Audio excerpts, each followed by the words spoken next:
சங்கத்தின் ஆதரவில் நடைபெறும் பேரறிஞர் தர்மபுரம் சாமிநாதன் அவர்கள் பங்கேற்கும் திருமுறை தொடர் நிகழ்ச்சிக்கு அன்புடன் வருகை தந்துள்ள பெருமக்கள் அனைவருக்கும் சங்கத்தின் சார்பில் எங்கள் மனமுவந்த நன்றியையும் வணக்கத்தையும் தெரிவித்துக் கொள்கிறோம்.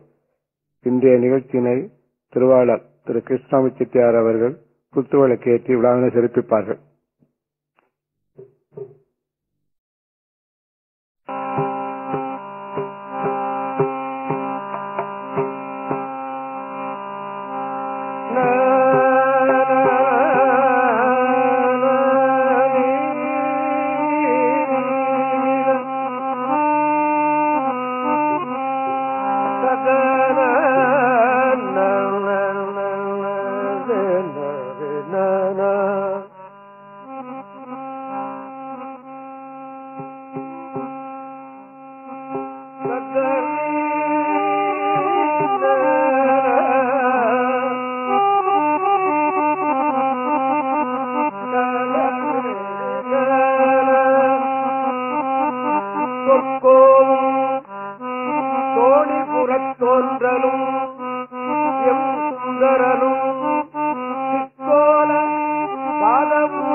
திருநாவுக்கரசர், தோணிபுர தோன்றல், திருஞான சம்பந்தர், எம் சுந்தரம், சுந்தரமூர்த்திசாமிகள், வாதவூர் தேசிகன், மாணிக்கவாசகர் இவர்கள் வராவிட்டால்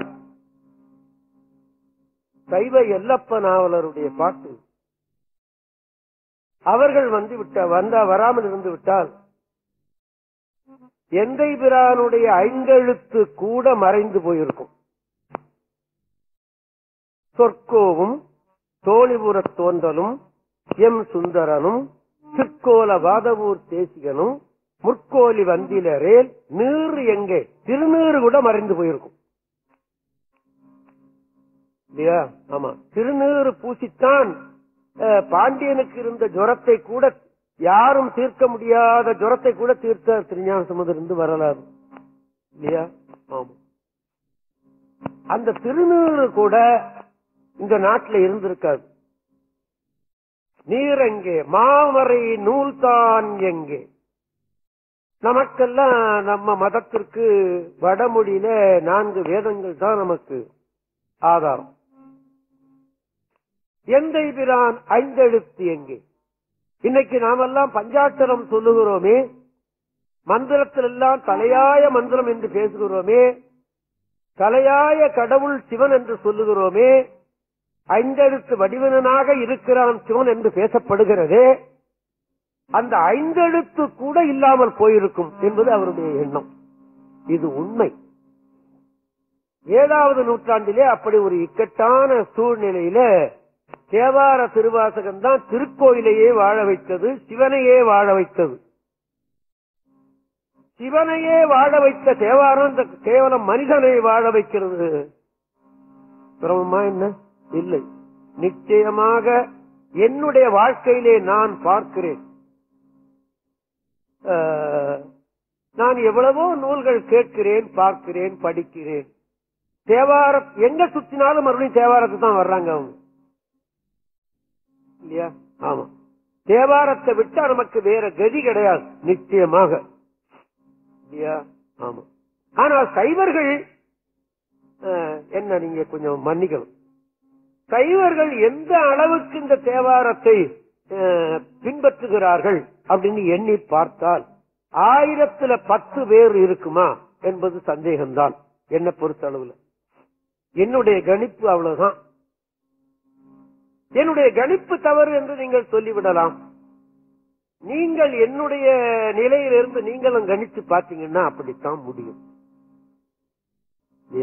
ஆமா, ஏனைய மதத்தவர்கள் தன்னுடைய மத நூல்ல எவ்வளவு அன்பு காட்டுறான், பிரியம் காட்டுறான், அத கையில தூக்கிட்டு போறான் இல்லையா? ஆமா, இவன்கிட்ட இருந்தா தானே எடுத்துட்டு போறதுக்கு. இவன்கிட்ட இல்ல, தேவார புத்தகங்கள்கிட்ட இல்ல, இருந்தாலும் எடுத்துட்டு போகணுங்கிற நோக்கம் இவனுக்கு வரல. என்னைக்கு தேவாரத்தை இவன் நம்புறானோ சைவன், அன்னைக்குத்தான் சைவத்துக்கும் வாழ்வு இவனுக்கும் வாழ்வு என்று நான் சொல்லி என்னுடைய கருத்தை நிறைவு செய்து கொள்கிறேன். சுந்தரமூர்த்தி சுவாமியுடைய வரலாறுல ஒரே ஒரு திருப்பாடல் எனக்கு தேவாரத்தை விட்டு அந்த திருவாசகத்துக்கு போறதுக்கு கூட எனக்கு அவ்வளவு விருப்பப்படுறதில்லை. அதனால திருவாசகத்தை நான் ஒதுக்கி விடுகிறேன் என்று நீங்கள் எண்ணி விடாதீர்கள். ஆனா தேவாரத்துக்கு ஈடு எனக்கு அந்தாண்ட போறதுக்கு எனக்கு இப்ப நாங்க கூட மேடையில 2 மணி நேரம் பாடினோமே, ஆனால் ஒரு கிட்டத்தட்ட ஒரு 15 தேவாரம் வந்ததுன்னா திருவாசகம் ஒண்ணுதான் வரும். அதனால திருவாசகத்தை ஒதுக்கி விட்டோம் என்று நீங்கள் எண்ணி விடாதீர்கள். ஆனா தேவாரத்திற்கு ஈடு நாங்கள் அதை எண்ணுவதற்கில்லை. அது இன்னைக்கு எங்களுக்கு மாத்திரம் இல்ல, எங்க முன்னோர்கள் பூரா அப்படித்தான் செய்து கொண்டிருந்தார்கள். இன்னைக்கு நாங்களும் அப்படித்தான் செய்து இருக்கோம். நீங்களும் இதை பாடுறதுன்னு ஒரு நிலை வந்ததுன்னா உங்களுக்கு நீங்களும் அப்படித்தான் செய்வீர்கள் இல்லையா? ஆமா. அதனால சுந்தரமூர்த்தி சுவாமிகளுடைய திருப்பாடல் ஒன்று நாம் எண்ணுவோம்.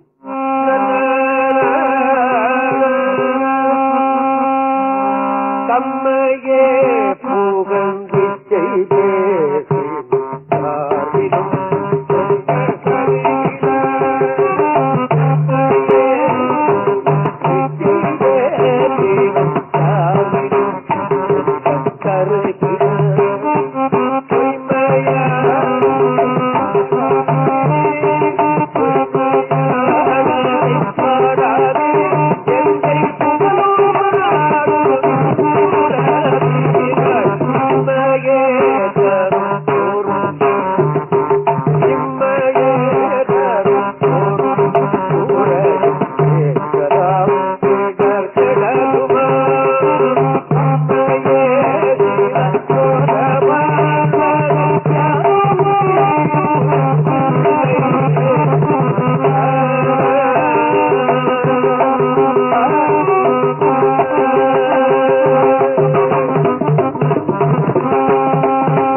எழுந்த காரணம் எப்படி?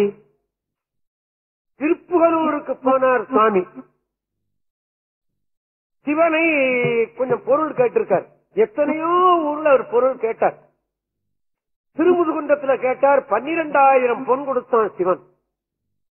ஆமா, கொஞ்சம் நெஞ்சமா கொடுக்கல, 12,000 பொன் கொடுத்தான் என்று வரலாறு இருக்கிறது. அந்த திருப்பதிகத்தை நம்ம படிச்சுக்கிட்டு சொன்னா நமக்கு காசுக்கும் பணத்துக்கும் கவலையே இல்லை. நான் அதை படிச்சுக்கிட்டே இருக்கேன். கேட்டி சர்மன் செட்டியாரையோ இல்ல நித்யானந்தத்தை போய் எனக்கு ஒரு 1000 ரூபாய் கொடு நான் கேட்டதே கிடையாது. அதனால கேட்டி சர்மன் செட்டியாரையோ நித்யானந்தத்தையோ பாண்டிச்சேரி செட்டியாரையோ உதாசீனம் படுத்துறேன்னு அர்த்தம் இல்ல. நான் அவர்கிட்ட கேட்டு வாங்கிக்கிறேன், அவ்வளவுதான், வேற ஒண்ணும் இல்லை. அதனால இவர்களை இழிவாக நான் எண்ணி விடுகிறேன் என்று நீங்கள் எண்ணி விடாதீர்கள். எனக்கு வேண்டியதை நான் அவனை கேட்கிறேன், அவன் கொடுத்துடுறான். அந்த மாதிரி அவர் என்ன பண்றார்? சுந்தரர் அப்படித்தான் இருந்தார். போய் திருப்பூரூர்ல போய் சாமியை போய் கேட்டார், பணம் கொடுக்கல. சரின்னு சொல்லிட்டு என்ன பண்ணினார்? சரின்னு சொல்லிட்டு கோயில்ல பாடிவிட்டு இந்தாண்ட வந்தார். போய் தூக்கம் வந்தது, தூங்கணும்னு நினைச்சார். அங்க இந்த திருப்பணிக்கு இந்த செங்கல் வந்திருந்தது. செங்கல், சுட்ட கல்லுக்கு அது கடந்தது. அதை எடுத்து தலைக்கு உயரம் வச்சு தன்னுடைய துண்டை அது மேல விரிச்சு போட்டு படுத்து தூங்கினார். படுத்து தூங்கி எந்திரிச்சாரு. எந்திரிச்சு பார்த்து துண்டை எடுத்தாக்கா இந்த செங்கல் 2 செங்கல்லும் 2 செம்பொன்னாக இருந்தது என்று வரலாறு. 2 செங்கல்லும் செம்பொன்னு சொன்னா எத்தனை பவுன் இருக்கும்? அதனுடைய விலை என்ன? அவனுடைய மதிப்பு என்ன? அதனுடைய மதிப்பு அப்புறம் பாத்துக்கலாம். கொடுத்தானே அவனுடைய மதிப்பு என்ன அல்லவா? கொடுத்தானே அவனுடைய மதிப்பு என்ன? அவன் கேட்டார், அவன் கொடுத்தான் பாருங்க. 2 செங்கல்லும் செம்பொன்னாக கொடுத்தான் என்று வரலாறு. அப்போ ஒரு பதியம் சொல்றார். இந்த புலவர்களை பார்த்து சொல்றாரு, புலவீர்கள் இந்த மனிதனை பாடி வீணா கெட்டு போகாதீங்க. நீங்க ஒன்னும் கொடுக்க மாட்டான் அப்படின்னு சொல்லியே விட்டார். கொடுக்க மாட்டானே 10 பாட்டு எழுதி வைக்கிறார். கொடுக்க மாட்டான்டா, நீ சாகுற வரைக்கும் உனக்கு சோத்துக்கும் துணிக்கும் குறைவே கிடையாது அவங்க எழுதி வச்சுட்டார். இத பார்க்கிற நமக்கு, அதை படிக்கிற நமக்கு, ஓஹோ அப்ப பாண்டிச்சேரி செட்டியார கேட்க வேண்டாமா? கேட்க வேண்டியதில்லை, சிவனை கேட்டு வாங்கிக் கொள்ளுவோம். அந்த அந்த ஆணவத்தில் தான் அன்னையிலிருந்து 79 வயசு வரைக்கும் நான் இருக்கேன். நான் தேவாரம் படிக்காததுக்கு முந்தி நான் வேலை பார்த்துக்கிட்டு இருந்த போது 4 முழ வேட்டி வாங்கினேன். 2 வேட்டி 2 துண்டு, 2 ரூபாய் எடுத்துக்கிட்டு போனேன். 4 முழ வேட்டியில 2 3 முழ துண்டுல 2 எடுத்துட்டு வந்துட்டேன். எவ்வளவு? 2 ரூபாய். எப்போ? 1940. 1942 இருந்து நான் தேவாரம் பாட ஆரம்பிச்சுட்டேன். அதுல இருந்து நான் வேட்டியே விலைக்கு வாங்குறது இல்ல. யாரோ கொடுக்கறான், கொடுக்கப்படான்னு நினைக்கிறவனும் இருக்கிறான், அவனை பத்தி நான் கவலைப்படல. யாரோ கொடுக்கறான் 2 வேட்டி கட்டிக்கிட்டே இருக்கிறான். எப்போ? 1942 இருந்து நீங்க 2002 வரலையும். சுந்தரர் சொல்றார், இம்மையே தரும் சோறும், நீ சாகுற வரைக்கும் உனக்கு சோத்துக்கு குறைச்சல் இல்லடா, அப்புறம் நீ சாகுற வரைக்கும் துணிக்கு குறைச்சல் இல்லடா. சுந்தரர் சொல்ற வாழ்க்கை, தம்மையே புகழ்ந்து இச்சை பேசினும் சார்வினும் தொண்டர் கருகிலா பொய்மையாளரை பாடாதே. அவனை நீ பாடாதரா, பாடாதேன்னு நல்ல பட்ட வர்த்தனமா எழுதி வச்சுட்ட, ஒளிமரபாக எழுதி வைக்கல. ஆமா, 10 பாட்டும் அப்படியே சொல்றாரு. 10 பாட்டுன்னு சொல்லுவேன், எனக்கு திருவாசகம் படிக்கணும் நேரம், அதனால நான் அந்த ஒரு பாட்டை மாத்திரம் நான் உங்களுக்கு 10 பாட்டுலயும் பாத்தீங்கன்னா அப்படியே வருகிறது அது இல்லையா? ஆமா, இம்மையே தரும் சோறும் கூரையும் எத்தலாம் இடர்கெடலுமாம் அம்மையே சிவலோகம் ஆழ்வதற்கும் யாரும் ஐயுறவில்லை. இப்ப எல்கே முத்து செட்டியாருக்கு பணம் தேவையில்லை, வேட்டி தேவையில்லை, அவர் இயற்கையில பணக்காரர், நாட்டுக்கோட்டை செட்டியார் இல்லையா? அவருக்கு என்ன சொல்லலாம்? சிவலோகம் உனக்கு நீ இறந்ததுக்கு அப்புறமா அவனுக்கு சிவலோகம் காத்திருக்கியா? செட்டியார் நல்லா இருக்கட்டும், ஆட்சி ஏதாவது வருத்தப்பட போற இல்லையா? எல்கே முத்து என்ன நான் திருஞான சம்பந்தர் திருநாவுக்கரசரா ஒளியில மறையறதுக்கு இல்லையே? அப்படி இறந்ததுக்கு அப்புறமா உனக்கு சிவலோகமும் காத்திருக்கடா அப்படின்னு சொல்றார் சாமி. இதுல நமக்கு நம்பிக்கை தேவை இல்லையா? ஆமா, நான் பரிபூர்ணமா நம்பிட்டேன், 100க்கு 150 மார்க் நம்பிட்டேன். ஆமா, தம்மையே புகழ்ந்து இச்சை பேசினும் சார்பினும் தொண்டர் தருகிலா பொய்மையாளரை பாடாதே. பொய்மையாளர்னா பேர் கொடுத்துட்டாரு, பொய்மையாளரை பாடாதே எந்தை புகழூர் பாடுவின் புலவீர்கள் இம்மையே தரும் சோறும் கூரை ஏத்தலாம் இடர் கெடலுமாம் அம்மையே சிவலோகம் ஆழ்வதற்கு யாதும் ஐயுறவில்லையே. அதை கொஞ்சம் சந்தேகப்படுறியா? நீ சந்தேகப்படுறியாடா? சந்தேகப்படாதே, நிச்சயம். இப்படி ஒரு அபூர்வமான ஒரு திருப்பதிகம் 10 பாட்டு இல்லையா? அற்புதமான திருப்பதிகம். நான் நாள்தோறும் தவறாம சொல்ற பதிகத்துல இதுவும் ஒண்ணு. ஏன்னா நான் சாகுற வரைக்கும் எனக்கு சோத்துக்கு துணிக்க நான் இன்னும் போய் கேட்கப்படாது இல்லையா? ஆமா, அதனால இந்த பதியத்தை சொல்லிக் கொண்டிருக்கிறேன். அப்படி ஒரு அற்புதமான திருப்பதிகம் என்று மாத்திரம் நான் உங்களுக்கு நினைவூட்டி விட்டு, நான் திருவாசகத்துல பாக்கி இருக்கிறதை நான் இன்றைக்கு முடித்துக் கொள்ளலாம்னு நான் நினைக்கிறேன். நான் திருவாசகத்தை ஒரே நாள்ல முடிச்சுக் கொள்ளலாம்னு ஆணவத்தோடு நினைச்சேன். ஒரு நீ ஆணவத்தை தட்டி தூக்கி எறிஞ்சுட்டான். முடியாதடா தெரியுமா, நான் சொல்லும் போதுதான் அது முடியும் என்று சொல்லிவிட்டான். என்னுடைய ஆணவம் அடிபட்டு போச்சு. அங்க ஒரே நாள்ல 7 மணி நேரத்துல இந்த திருவாசகம் பூரா பாடி காட்டினவன் நான் எத்தனையோ தடவை, 100கணக்கான தடவை. ஆனா இங்க வந்த போது அடிபட்டு போச்சு இல்லையா? ஆமா, குமரகுருபர அடிகள் முருகனுடைய அருள் பெற்றவர். தருமபுரத்துக்கு வந்தார், அந்த சன்னிதானத்தை பார்த்தார், வாக்கு தடைபட்டு போச்சு இல்லையா? ஆமா, முருகனை கேட்டார் குமரகுரு அடிகளார், நான் உன்னுடைய அருள் பெற்றாலும் எனக்குன்னு ஒரு குருநாதன் தேவையே, எனக்கு ஒரு குருநாதனை கொடுத்தாரு. உன்னுடைய வாக்கு எங்க தடைபடுகிறதோ அவன் தாண்டா உனக்கு குருநாதன் சொல்லிவிட்டான் முருகன். இல்லடா நான் சொல்றேன்னு சொல்லிருக்கலாம்ல, சொல்லல. தருமபுரத்துக்கு வந்தார். அங்க வந்த உடனே தான் கவிஞன் என்ற ஒரு எண்ணமும் தான் முருகனுடைய அருள் பெற்றவன் என்ற எண்ணமும் அவருக்கு அடியோடு இல்லாமல் போய் ஒரு பாட்டுக்கு பொருள் சொல்ற அளவுக்கு தான் அவர் இருந்தாரே தவிர பொருளின் உணர்ச்சியாக அவர் இல்லை. தருமபுரம் மடத்து மகா சன்னிதானம் 4வது மகா சன்னிதானத்துக்கிட்ட கீழே விழுந்து நீதான் எனக்கு குருநாதன். அப்புறம் தான் அவர் உபதேசம் பண்ணினார். அந்த குமரகுருபடிகளுடைய பரம்பரையில வந்தவர் தான் திருப்பனந்தாள் மடம். அதனாலதான் இப்பவும் திருப்பனந்தாள் மடம் தருமபுரம் மடத்துக்கு சிஷியர் மடம். அந்த மாதிரி நான் எண்ணினேன், கிடையாதுரா நான் முடிச்ச போதுதான் அது முடியும் தெரியுமா அப்படின்னுட்டா கடவுள். அதனால அது திருவாசகம் படிக்க வேண்டும். இன்னைக்கு நான் படிக்க தொடங்குவது திருப்படை எழுச்சி. திருப்பள்ளி எழுச்சி முதலே நம்ம படிச்சுட்டோம், உங்களுக்கு நினைவில் இருக்கும். இது படை எழுச்சின்னு என்பது 2 பாடல்களை கொண்டது. நான் ஒரு நாள் இந்த 25வது மகா சன்னிதானம் இருந்தாரு தருமபுரத்துல, அவர் கூட திருக்குற்றாலத்துக்கு போனேன். அவர் தேவாரத்தில் மிகுந்த ஈடுபாடு உடையவர். அந்த 25வது மகா சன்னிதானம் ஈடுபாடு மாத்திரம் இல்ல, தேவாரம் பாடுறவனுக்கு கை நிறைய கொடுத்து பார்ப்பார் அவர். ஆமா, அவர் இப்ப இல்ல, நான் புகழ்ந்து சொல்றதுனால அவர் என்ன பண்ண போறார்? கை நிறைய கொடுத்தவர் எனக்கு. அவர் கூட போனேன். அப்பன்னா அந்த பைவாட்டர் ஃபால்ஸ் போற இடமெல்லாம் காடா இருக்கும். இப்ப கொஞ்சம் நாடாக ஆகிவிட்டது.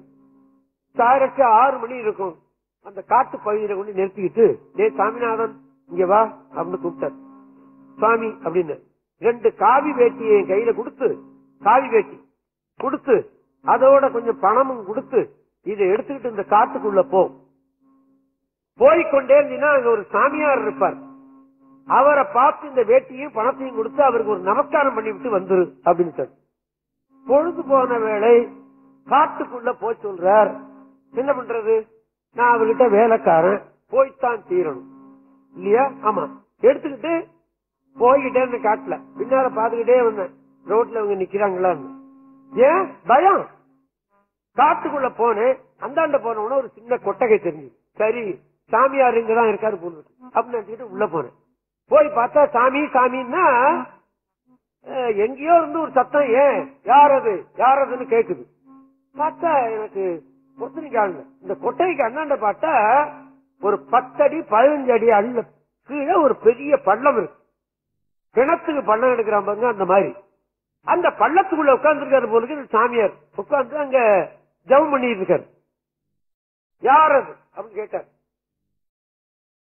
அந்த இருட்டுல ஒரு பெட்ரூம் லாம்ப் ஏறி ஒரு ஏணி இருக்கு.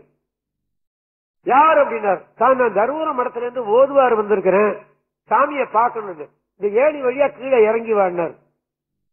இருட்டு வேளை, காட்டு பகுதி, பள்ளத்துல 10-15 அடி கீழே இருக்கிறார். அந்த ஏணியில இறங்கி வர சொல்றார். நான் என்ன பண்ணுவேன்? மெதுவா இதெல்லாம் எடுத்துக்கிட்டு கீழே போனேன். அந்த லாம்பை கொஞ்சம் தூக்கி விடு அப்படின்னாரு. தூக்கி விட்டேன். தூக்கி விட்டது பார்த்தா ஒரு கிழவர் சாமியார் உட்கார்ந்து இருக்காரு. கிட்டத்தட்ட 80 வயசுக்கு மேல இருக்கும் அவரு. என்ன விட வயசு, நான் சொல்றது 40 வருஷத்துக்கு முந்தி. போனேன். நீ ஓதுவாரா அப்படின்னு கேட்டாரு. ஆமான்னு. என்ன விசேஷம் அப்படின்னு கேட்டாரு. இந்த தருமபுரம் சன்னிதானம் அப்படின்னு சொன்ன. ஆமா, நல்லா இருக்காங்களா அப்படின்னாரு. இங்க நாட்டுல இருக்கிற சாமியாரா அந்த காட்டுக்குள்ள இருக்கிற சாமியார் நல்லா இருக்காரான்னு கேட்கிறாரு. கடவுள் நல்லா இருக்காங்க. 2 காவி வேட்டியும் கொஞ்சம் துட்டும் கொடுத்தாங்க உங்கள்கிட்ட. ஏன் துட்டு கொடுத்தாரு? எனக்கு காவி வேட்டி வேணா வாங்கிக்கிறேன் அப்படின்னாரு. என்னமோ சாமி கொடுத்தாங்க. சரி அப்படியே வை அப்படின்னு சொல்லிட்டு, ஓதுவாரா நீ? ஆமாண்ணா. ஒரு பாட்டு சொல்லு அப்படின்னாரு. ஏதோ ஒரு பாட்டு சொன்னேன். திருவாசகம் ஒண்ணு சொல்லு அப்படின்னாரு. ஒரு திருவாசகம் சொன்னேன். இன்னொரு திருவாசகம் சொல்லு அப்படின்னு சொன்னாரு. இன்னொன்னு சொன்னேன். சரி, திருப்படை எழுச்சின்னு ஒண்ணு இருக்கு தெரியுமா அப்படின்னு கேட்டார். எனக்கு தெரியாதுன்னு. சரி, அந்த விளக்குகிட்ட ஒரு திருவாசகம் இருக்கும் பாரு, அதை எடு அப்படின்னாரு. பூமியிலே 10 அடிக்கு கீழே 15 அடிக்கு கீழே தவத்துல இருக்கிற ஒரு சாமியார் திருவாசகம் வச்சுக்கிட்டு உட்கார்ந்துருக்கிறார். நான் என்ன பண்ணுவேன்? அந்த திருவாசகத்தை பிரிச்சு பார், அதுல படையெடுச்சின்னு ஒரு பகுதி இருக்கும், அதை எடு அப்படின்னாரு. சிரமப்பட்டு எடுத்தேன். எடுத்தோம்னா அதை பாடு அப்படின்னாரு. அப்புறம் அதுல 2 பாட்டு தான் இருக்கு. 2 பாட்டையும் பாடினேன். இது ரொம்ப நல்ல பாட்டு, தினந்தோறும் நீ சொல்லிக்க, உனக்கு நல்லதுன்னாரு. அவர் என்னைக்கு சொன்னாரோ அன்னையிலிருந்து இந்த 2 பாட்டையும் நான் சொல்ல தவறதே கிடையாது.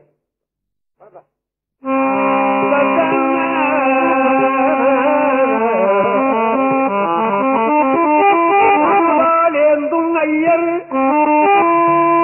அதப்பறை அறிவில் அம்மாயேறும் ஐயர் மதிவன் குடை கவிமின் ஆன நீட்டு கவசம் அடைய பூவின்கள் ஊர் கொள்வோம் நாம் மயப்படுவாராமே.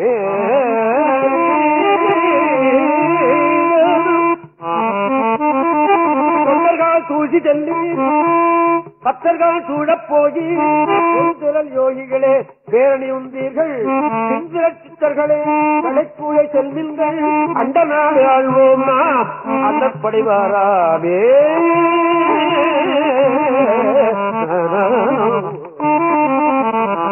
குற்றும் துறந்த ஒரு முனிவர் 15 அடி கீழே தவம் பண்ற ஒருத்தர் திருவாசகத்துல திருப்படி எழுச்சி தெரியுமா உனக்குன்னு கேட்கிறாருன்னா அவர் தவத்தை விட தவம் பண்ற இடத்துல திருவாசகத்தை வச்சுக்கிட்டு உட்கார்ந்துருக்காரு. கடவுளே கடவுள் இல்லையா? ஆமா, நம்ம மதத்துக்கு திருவாசகம் அப்படி ஒரு தெய்வீக நூல் என்பதை உங்களுக்கு நினைவூற்ற. உங்களுக்கு தெரியும் திருவாசகத்தை பத்தியும் உங்களுக்கு தெரியும், திருவாசகம் பாடுவீங்க. ஆனால் அது எப்போதுமே உயிர் நூலாக கொள்ளுவதில்லை. உயிர் நூலாக கொள்ளணும் என்பதற்காக நினைவூட்டுறேன். அவ்வளவுதான். வெய்ய வினை இரண்டும் வெள்ளகல மெய்யுருகி பொய்யும் பொடியாகாது என் செய்கேன் செய்ய திருவார் பெருந்துரையார்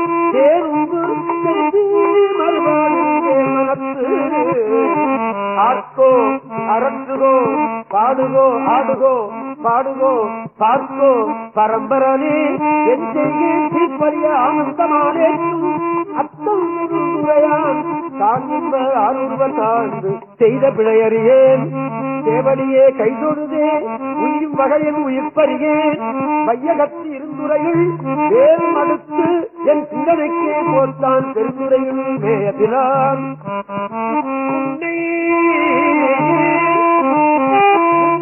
இரண்டும் வேறறுத்து நின்றான் என்னை பிறப்பருக்கும் பேராளன் பெருந்துறையில் மேய பெருங்கருணையாளன் கருந்துயரும் தீர்க்கும் மருந்து அறையோ அறிவார்க்கு அனைத்து உலகம் என்ற மறையோரும் மாலும் மால் கொள்ளும் இறையோர் பெருந்துறையில் மேய பெருமான் பிரியாது இருந்து உறையும் என் நெஞ்சத்து என்று சித்து என்னை ஏற்றும் பிறப்பருக்கும் பேச்சரிதாம் மத்தமே ஆக்கும் வந்து என் மனத்தை அத்தன் பெருந்துரையான் ஆட்கொண்டு பேரருளால் நோக்கும் மருந்து இரவா பேரின்பம் வந்து வாராவடி அருளி வந்து எனக்கு மாறின்றி ஆறாமுது அமைந்தல்லே தீரார் திருத்தன் பெருந்துரையான் என் சிந்தையிலேய ஒருத்தன் பெருக்கும் ஒளி யாவர்க்கும் மேலாம் அளவிலா சீருடையான் யாவர்க்கும் கீழாம் அடியேனே யாவரும் பெற்று அறியா இன்பத்துள் வைத்தாய்க்கு பெருமான் மற்றறியேன் செய்யும் வகை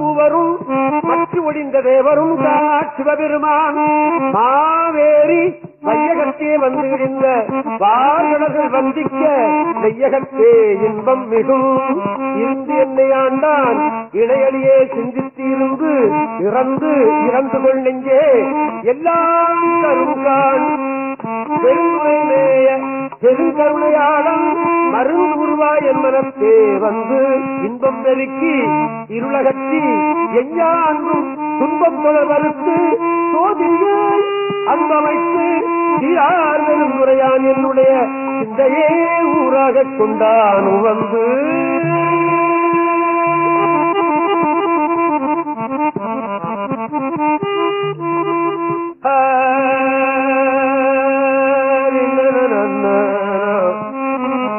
கண்டாய நான் மறையும் காலனுக மாலையன் கண்டாரும் இல்லை கடைவேலை தொண்டாக கொண்டருளும் கோகழியை கோமார்க்கு நெஞ்சமே உண்டாமோ கைமாறு உரை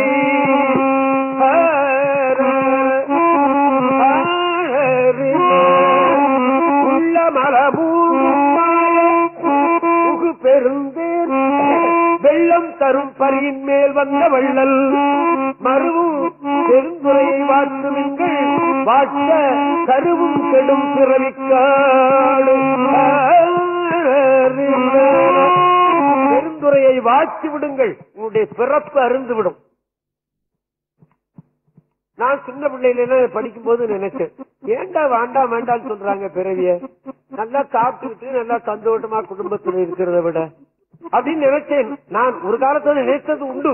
இப்ப நினைக்கிறேன், சாமியே இனிமே பிறப்பே வேண்டாண்டா அப்பா, போருண்டா சாமி அப்படின்னு நினைக்கிறேன். நான் நிச்சயமா இப்ப அப்படிதான் நினைக்கிறேன்.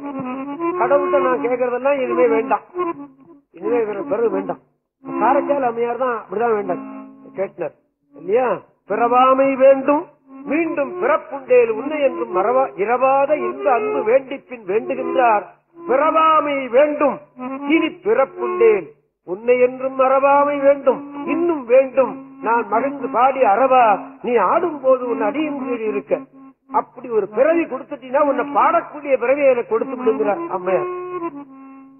இப்ப நான் நினைக்கிறேன், போருண்டா சாமி, வேண்டவே வேண்டாண்டா அப்பா, இதோட ஒழிச்சு கட்டிவிடு அப்படின்னு நான் நினைக்கிறேன். உங்களுக்கும் வயசானா அப்படித்தான் நினைப்பீங்க போல இருக்கு. இன்னைக்கு இருக்கிற பெரியவங்க எல்லாம் அப்படிதான் சொல்றாங்க, போரும்டா அப்பா, போரும் போரும் அப்படின்னு. சாமி அப்படித்தான் சொல்ற இல்லையா? ஆமா. திருப்பெருந்துரையை வாழ்த்துவிடு, இவருடைய பிறவி காடு கெட்டுவிடும் அப்படின்னு. காட்டகத்து வேடம் கடலில் வரைவாளன் நாட்டின் பரிவாகன் நம்பினையை வெட்டி அருளும் பெருந்துரையான் அக்கமலமானும் மருளும் கிளவாழ்ந்தெங்கே வாழ்ந்து வாழ்ந்தார்களாவாரும் பல்வினையை மாய்ப்பாரும் தாழ்ந்து உலகம் ஏற்ற தருவாரும் தூங்கு அமரர் சென்று இறஞ்சி ஏற்றும் திருவார் பெருந்துரையை நன்கு இறஞ்சி ஏற்றும் நமரு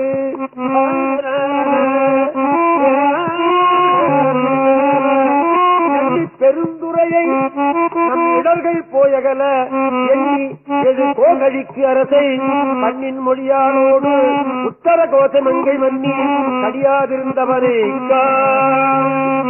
காணும் கரணங்கள் எல்லாம் பேரின்பம் என பேணும் அடியார் பிறப்பகல காணும் பெரியானை நெஞ்சே பெருந்துரையை என்றும் பிரியானை வாயாரம்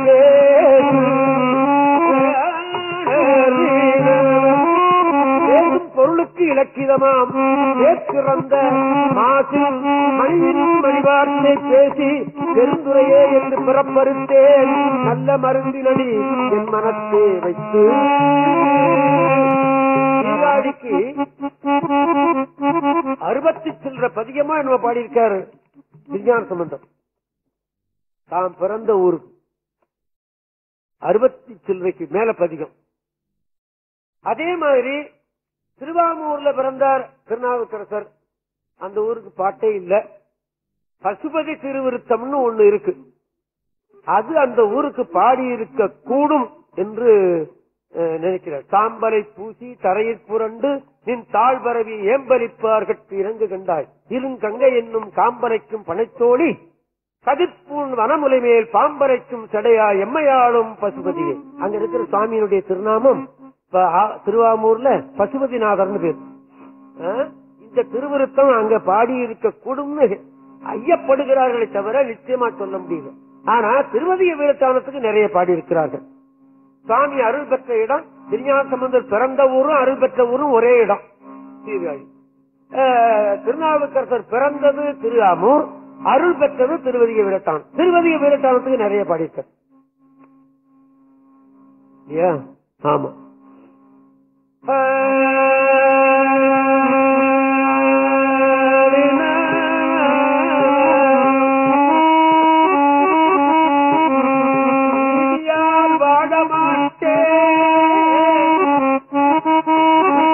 தூயே நன்னே போதியும் உணரமாட்டேன் உன்னை உள் வைக்க மாட்டேன் சோதியே உடலே உங்கள் தூய் மகன் பாடும் காணுமா ஆதியே அவன் அதிகை இழக்க நீரே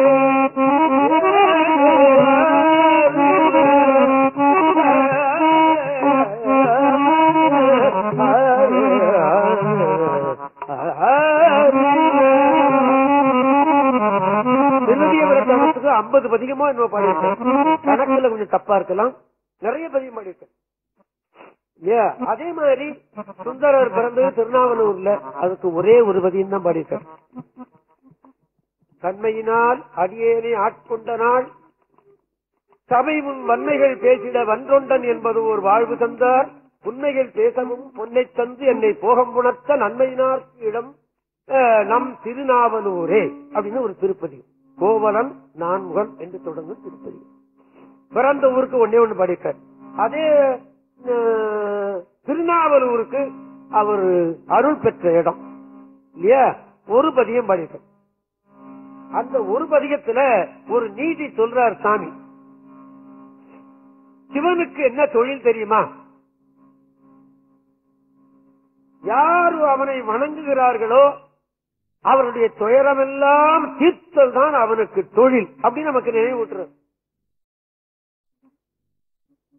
நீ பால் அபிஷேகம் பண்ணு, பஞ்சாபிரதம் அபிஷேகம் பண்ணு, எனக்கு சக்கர பொங்கல் போட்டு நிவேத்தியம் பண்றதுன்னு சொல்றதெல்லாம் தேவார திருவாசகத்துல மிகவும் குறைவு. அதனால பால் அபிஷேகமும் பஞ்சாமிர்த அபிஷேகமும் அர்ச்சனையும் அவர்கள் வெறுத்து விடவில்லை. அதனாலதான் சொன்னார், நமக்கு அர்ச்சனை பாட்டே ஆகும் அதனால் சொற்றமிழ் பாடுகன்னு சொன்னான். ஏன்னா அர்ச்சனை பண்ற குடும்பத்துல பிறந்தவர் சுந்தரர், அதனால அதை நினைவூட்டுறார். அவர் அர்ச்சனையை விட எனக்கு பாட்டு தாண்டா தேவை, பாடின்னு சொல்லிட்டார். அததான் ஒரு பாட்டு இது. மழுவாழலேந்தி மறையோதி மங்கை பங்கா தேவார திருவாசகத்துல நிறைய நீதி சொல்லப்படுகிறது. ஆமா, இத மேடையில சொல்லுகிறவர்கள் சொல்ல மாட்டேங்கிறாங்க.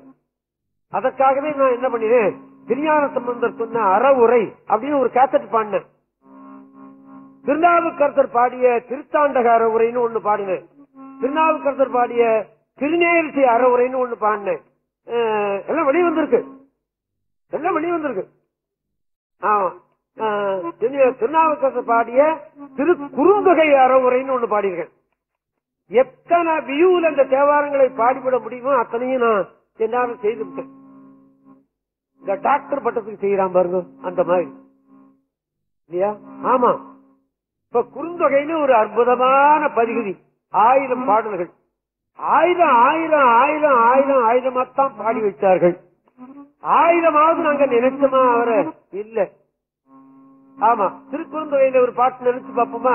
மாட்டை தேடி மகிழ்ந்து நீர் நும்முள்ளே நாட்டு பொய்யெல்லாம் பேசிடும் நாளிலே ஒரு அறவுரை சொல்றாரு பாருங்க. நாடு என்பது செல்வம் இந்த இடத்துல இல்லையா? ஆமா, செல்வத்துக்கு செல்வம் வெறுக்கை அப்படி எல்லாம் வரும். துறவிகள் வெறுத்ததுனால வெறுக்கை என்று வேறு. துறவிகள் காசை விரும்ப மாட்டான் இல்லையா? நான் ஒரு நாள் இதுக்கு போனேன், திருவண்ணாமலைக்கு. அங்க ஒரு சாமியார் என்ன பண்ணாரு, கோபுர வாசலில கண்ணை மூடிட்டே உட்கார்ந்து இருந்தார். வர்றவங்க என்ன பண்ண, ஒருத்தன் 10 ரூபா போட்டான், ஒருத்தன் 100 ரூபா போட்டான், ஒருத்தன் காசு அவர் தலையில கொட்டினான். அவர் மேல எல்லாம் துணி இனி எல்லாம் ஒரே காத்து மயமா கிடக்கு. அவர் திரும்பியே பார்க்கல. நான் அந்த சாமி அந்த பக்கம் உட்கார்ந்துக்கிட்டு இந்த சாமியாரு எப்பதான் எந்திரிக்கிறார் பார்க்கலாம்னு உட்கார்ந்து பார்த்துக்கிட்டே இருந்தேன். ரொம்ப நாளி கழிச்சு அப்புறமா அந்த சிவத்தியானத்திலிருந்து முழிச்சு பார்த்தார். முழிச்சு பார்த்தா ஒரு உடம்பு மேல எல்லாம் ஒரே காசா கிடக்கு. வாரி எரிஞ்சார் அவர். ஆமா, என் கண்ணால பார்த்தேன். வள்ளல் பெருமான் சொன்னார், பிறர் கொடுத்த காசை குளத்தில் எறிந்தேன், தேனியில் எறிந்தேன் அப்படின்னாரு. நான் பார்க்கல, இந்த சாமியார் எரிஞ்சதை நான் பார்த்தேன். ஆமா, இப்ப நான் என்ன பண்றேன், 10 பைசா கீழே இருந்தாலும் எடுத்து தொடச்சிக்கிட்டு மடியில வச்சுக்கிறேன். அவருக்கும் நமக்கும் உள்ள வித்தியாசம் என்ன முடியுமா? ஆமா, என்ன பண்ணார் இந்த சாமியார், காசெல்லாம் வாரி எடுத்துட்டு எழுதி போயிட்டார் இல்லையா? ஆமா, கோயில உட்கார்ந்து எல்லாரும் சாமியாரும் நம்ம எண்ணிவிட முடியாது, எந்த புற்றில் எந்த பாம்பு இருக்குமோ. அதத்தான் வள்ளல் பெருமான் சொன்னார், நீ கொடுத்த குணத்தை எரியிலேன், பிறர் கொடுத்த காசையெல்லாம் எரிந்து விட்டேன். கிணத்தில் எரிந்தேன், தேனியில் எரிந்தேன், குளத்தில் எரிந்தேன், குட்டையில் எரிந்தேன். வள்ளற் பெருமான் அப்படி எரிஞ்சிருக்காரு. எரிஞ்சேன்னு எழுதி வைக்கிறார். வள்ளற் பெருமான் தனக்குன்னு ஒரு வழியை வகுத்துக் கொண்டாலும் வகுத்துக் கொண்டதற்கு ஆதாரம் திருவருட்பா. ஆமா, அது இல்லைன்னா அவருடைய நெறி பாழ்பட்டு போயிருக்கும். அதற்கு ஆதாரமாக அந்த திருவருட்பா கிடைத்து விட்டது, அந்த நெறி நிறைத்து விட்டது. அருட்பெருஞ்சோதி தனிப்பெரும் கருணை, அதற்கு ஒரு கூட்டம் இருக்கிறது பாத்தீங்களா? ஆமா, அதற்கு எது ஆதாரம்? இதுதான். இப்ப நமக்கு எது ஆதாரம்? 12 திருமுறைகள். ஆமா, நமது முன்னோர்கள் சேர்த்து வச்சுட்டு போயிட்டான். இன்னைக்கு ரேடியோ ஸ்டேஷன்ல துதிப்பாடல்னு போடும் போது வேற்று மதத்தம் எல்லாம் இன்னைக்கு எழுதின பாட்டை தானே பாடுறான். ஆமா, நீங்க கொஞ்சம் கூர்ந்து கவனிச்சு பாருங்க. இன்னைக்கு எழுதின பாட்டு தான் எழுதுறான், அவனா எழுதி கட்டி பாடுறான். நமக்கு அது தேவையா? நமக்கு அது தேவையா? இல்லையே. ஆயிரம் பாடல்களாக எழுதி வைத்திருக்கிறார்கள், எண்ணி இருக்கிறார்கள் இல்லவா? ஆமா, அந்த மாதிரி அந்த சாமியார் தூக்கியால் அது வெறுக்கைன்னு பேரு. ஆமா, அத சொல்ற சாமி. மாட்டை தேடி மகிழ்ந்து நீர் நம்முள்ளே நாட்டு பொய்யெல்லாம் பேசிடும் நானினீர்.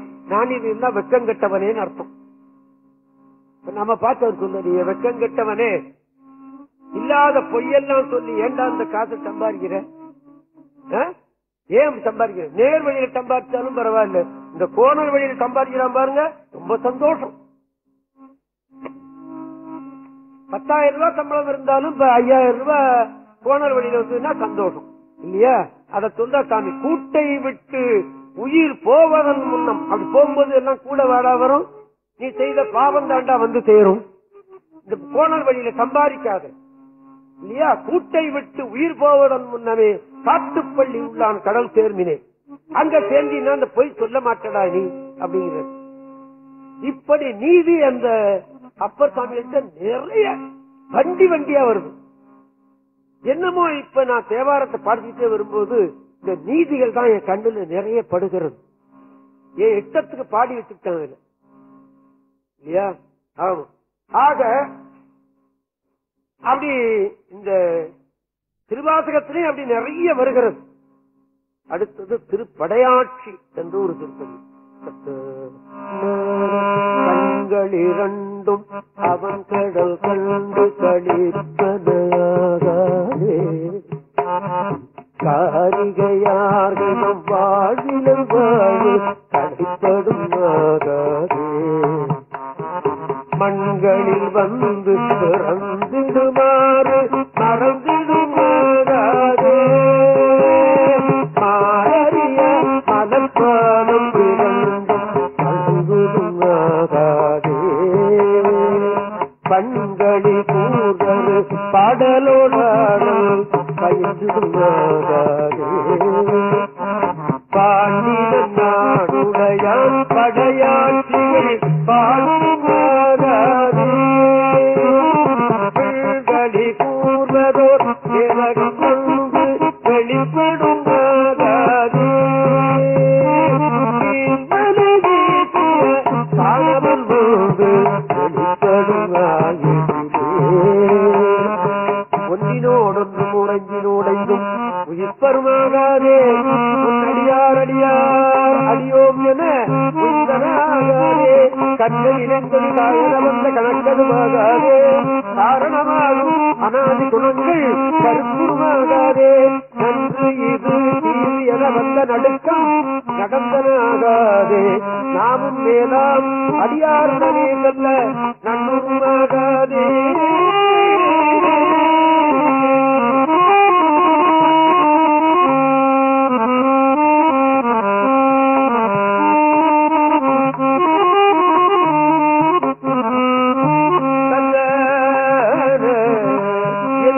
அன்பு நிறைந்த பராவமுது எய்துவதாகாதே, ஏழுடையான் என்னை ஆளுடைய நாயகன் என்னுள் பூந்திரியிலே, பந்தவிகார குணங்கள் வருவது மறிந்துமாகாதே, தாவரையாய கருத்தினில் வந்த பராவமுது ஆகாதே, அந்தம் இல்லாத அகண்டமும் நம்முள் அகப்படுமாகாதே. ஆதி முதற் பரமாய பரஞ்சுடர் அண்ணுவது ஆகாதே. சென்றுவர்வாய் மடவார் இடரானவை செஞ்சிடுவாகாதே. கண்களவன் திருமேனி திளைப்பனாகாதே. இந்திரஞானம் இடமுறவித்துயர் ஏற்பது ஆகாதே. என்னுடைய நாயகன் ஆகிய ஈசன் எதிர்ப்படுமாயிடுமே. என் அணியார் முறையாகம் அழைந்துருமாகாதே. என்னையும்மா கருணை கடலின் மீது ஆடுதுமாகாதே. நன்மணி நாளம் முழங்கியது நட்டுவது ஆகாதே. நாதன் அணிந்து நீக்கினை நிற்கலும் நன்னுவது ஆகாதே. மன்னிய அன்பரில் என் வழி முன்புற கைதுவதாகாதே. மாமரையும் அறியா மரப்பாதம் வணங்குவதாகாதே.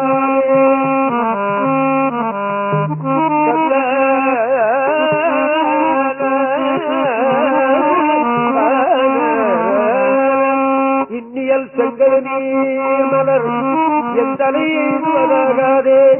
என்னை உடை பெருமான் அருள் ஈசன் எழுந்தருளப் பெறினே.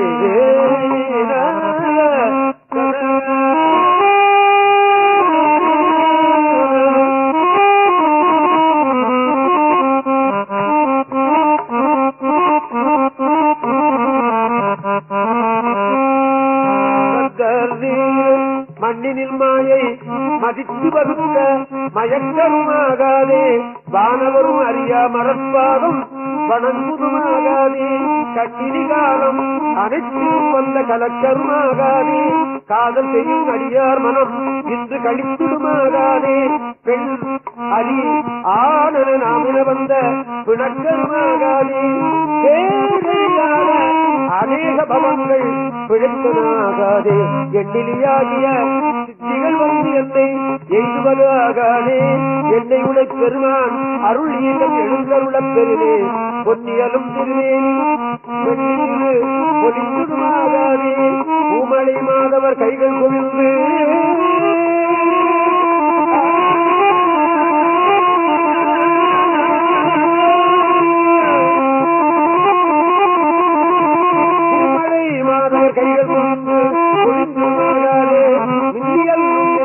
கருத்து வெளிப்படுமாகாதே.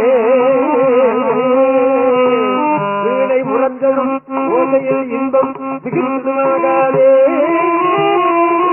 தன் அடியார் அடி என் தலைமையில் தடைப்பதாகாதே. தான் அடியோ உடனே உரிய வந்து தடைப்படுமாகாதே. இந்தியம் எங்கும் நிறைந்தினிதாக இயம்பிடுமாகாதே. என்னை முன்னாருடைய ஈசம் என் அத்தம் எழுந்தருளப் பெறினே.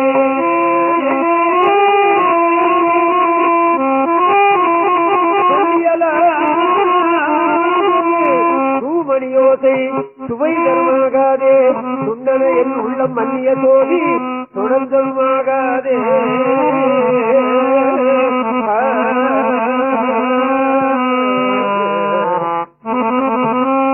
பல்லியல்பாய பரப்பரவந்த பராபரமாகாதே. பல்லறியாத பரானுபவங்கள் பறந்ததுமாகாதே. வில்லியல் நன்னுதலார் மயல் இன்று விளைந்துடுமாகாதே. விண்ணவரும் அறியாத விடுப்பொருள் இப்பொருளாகாதே. எல்லையிலாதன என் குணமானவை எய்துமாகாதே. இன்று சிகாமணி எங்களை ஆள எழுந்தருளப் பெறியே. தங்கு திரண்டு புறந்தெழும் ஓசை கழைப்பதாகாதே. சாதி விடாத குணங்கள் நம்மோடு சரித்திடுமாகாதே. அங்கிது நன்றிது நந்தேனும் மாயை அடங்கிடுமாகாதே. ஆதையெல்லாம் அடியாரடியோ ஏதோ அத்தனியாகாதே.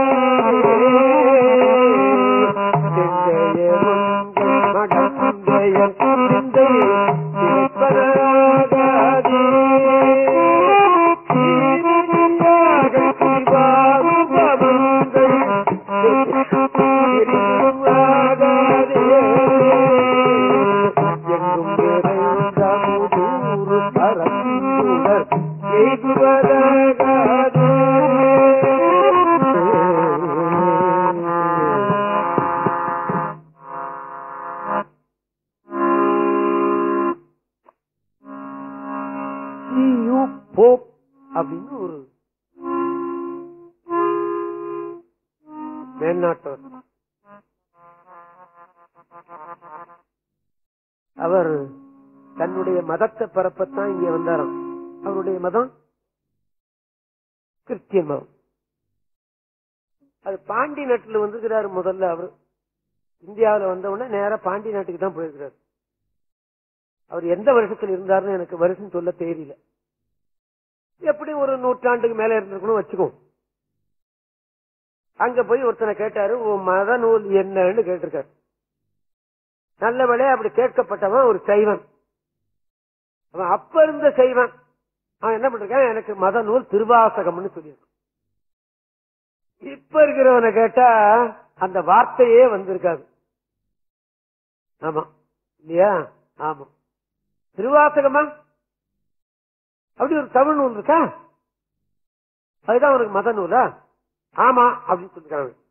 அது ரொம்ப உயர்ந்த நூல். அதை நீங்க படிச்சு பாத்தீங்கன்னா நீங்களே அதை விட மாட்டீங்க அப்படின்னு சொல்லியிருக்கான். இல்லையா?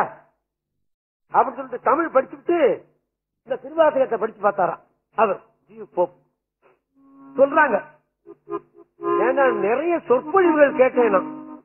இந்த தர்மபுரி மடம் பிரச்சார நிலையம் இருக்க, அதுல நான் தேவார ஆசிரியராக ஒரு 17 ஆண்டுகள் இருந்தேன். அப்ப நிறைய சொற்பொழிவுகள் நடக்கும். இப்ப கொஞ்சம் கொஞ்சம் நடக்குது, முன்ன நிறைய நடக்கும். கயப்பாக்கம் சோமசுந்தரம் செட்டியார்னு ஒருத்தர் வாரம் ஒரு சொற்பொழிவு இருக்கும். தேவார திருவாசகத்தை 12 முறையா அவ்வளவு அழுத்தம் திருத்தமா சொன்னவர்களை நான் பார்த்ததே கிடையாது. ஆமா, இந்த சைவ சமய பக்தஜன சபைன்னு ஒண்ணு இருக்கு இல்லங்க, கந்தகோட்டத்துக்கு பக்கத்துல. அதை ஸ்தாபனம் பண்ணவர் கயப்பாக்கம் சதாசிவ செட்டியார். அவருடைய தம்பி பிள்ளை இந்த கயப்பாக்கம் சோமசுந்தரம் செட்டியார். தேவார திருவாசகத்துக்கு இணையாக வேற ஒரு நூலை அவர் வாயினால சொல்லவும் மாட்டார். சுருங்க சொல்ல போனா நான் வேலாயுத ஓதுவார்கிட்ட படிச்சதை விட அவர்கிட்ட நான் நிறைய கேட்டதுதான் எனக்கு ஊறி போச்சு. ஆமா, தேவார திருவாசகத்தோட வேற ஒரு நூல் கிடையாதுன்னு சொல்லிவிடுவார். எதுக்கு எடுத்தாலும் தேவாரத்திலிருந்தே, திருவாசகத்திலிருந்தே, பன்னீர் திருமலையிலிருந்தே எடுத்து காட்டுவார். அப்படி ஒரு பெரியவர் கயப்பாக்கம் சோமசுந்தரம் செட்டியார் அப்படின்னு அவருக்கு பேர்.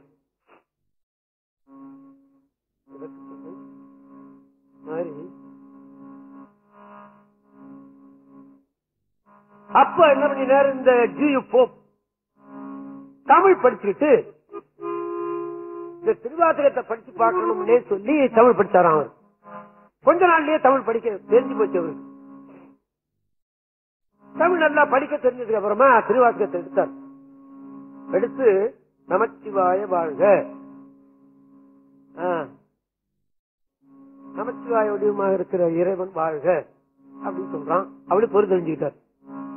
நாதன் தாழ் வாழ்க, அவருடைய திருவடி வாழ்கன்னு வாழ்த்துறார். சரி, இப்படி ஒவ்வொரு வரியா பொருள் பார்த்துக்கிட்டே போறான். ஏன், தனக்கு தெரிந்த வரையிலும். அப்படி இமைப்பொழுதும் என்னெஞ்சில் நீங்காதான் தாழ்வாழ்க வந்தது அடுத்த வரி. மை காட்,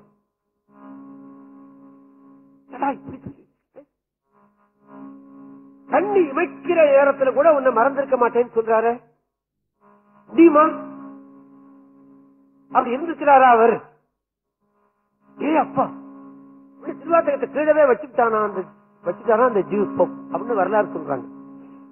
அப்புறம் தான் திருவாசகம் பூரா படிச்சு அதை ஆங்கிலேயத்துல திருப்பி லண்டனுக்கு எழுதி லண்டன்ல இருந்து பதிப்பிச்சு வந்துதான் அந்த ஜூஸ் போப் பதிப்பிச்சது. அவர் தான் தன்னுடைய சமாதியிலிருந்து இவன் ஒரு தமிழன் தூங்குகிறான்னு எழுதி வச்சது இல்லீங்களா? இந்த செட்டியார் தெரியுமா? ஆமா, அவருடைய சமாதியில இங்க ஒரு தமிழன் தூங்குகிறான் அப்படின்னு எழுதி வைக்க சொன்னாராம் அந்த ஜியூ போப். அது ஒண்ணு. மீனாட்சி சுந்தரம் பிள்ளைன்னு ஒரு பெரியவர், டாக்டர் உவே சாமிநாதையருடைய குருநாதன். டாக்டர் உவே மீனாட்சி சுந்தரம் பிள்ளைன்னு பேர் சொல்லவே மாட்டார், வாயில வரவே வராது. பிள்ளவாள் அப்படின்னா சொல்லுவாராமே தவிர மீனாட்சி சுந்தரம் ஏன்னா குருநாதனுடைய பேரை சொல்லுவதற்கு கணவனுடைய பேரை சொல்லக்கூடாது. குருநாதனுடைய பேரை சொல்லுவதற்கு சில பேர் அஞ்சுவார்கள் இல்லையா? இன்னைக்கு கணவன் பேரை கூட சொல்றா, கணவன் பேரை சொல்லியே கூப்பிடுறா இன்னைக்கு ரொம்ப பேரை நான் பாக்குறேன். ஆமா ஆமா, ஏ சீனாவுங்க வாடான்னு கூப்பிடுறா. எனக்கு தெரிஞ்ச பொண்ணு ஒரு என்கிட்ட படிச்சவன் ஆம்பளைங்க வாடான்னே கூப்பிடுறா. நான் என்ன பண்ணுவேன்? அவன் சிரிச்சுக்கிட்டே வரான்.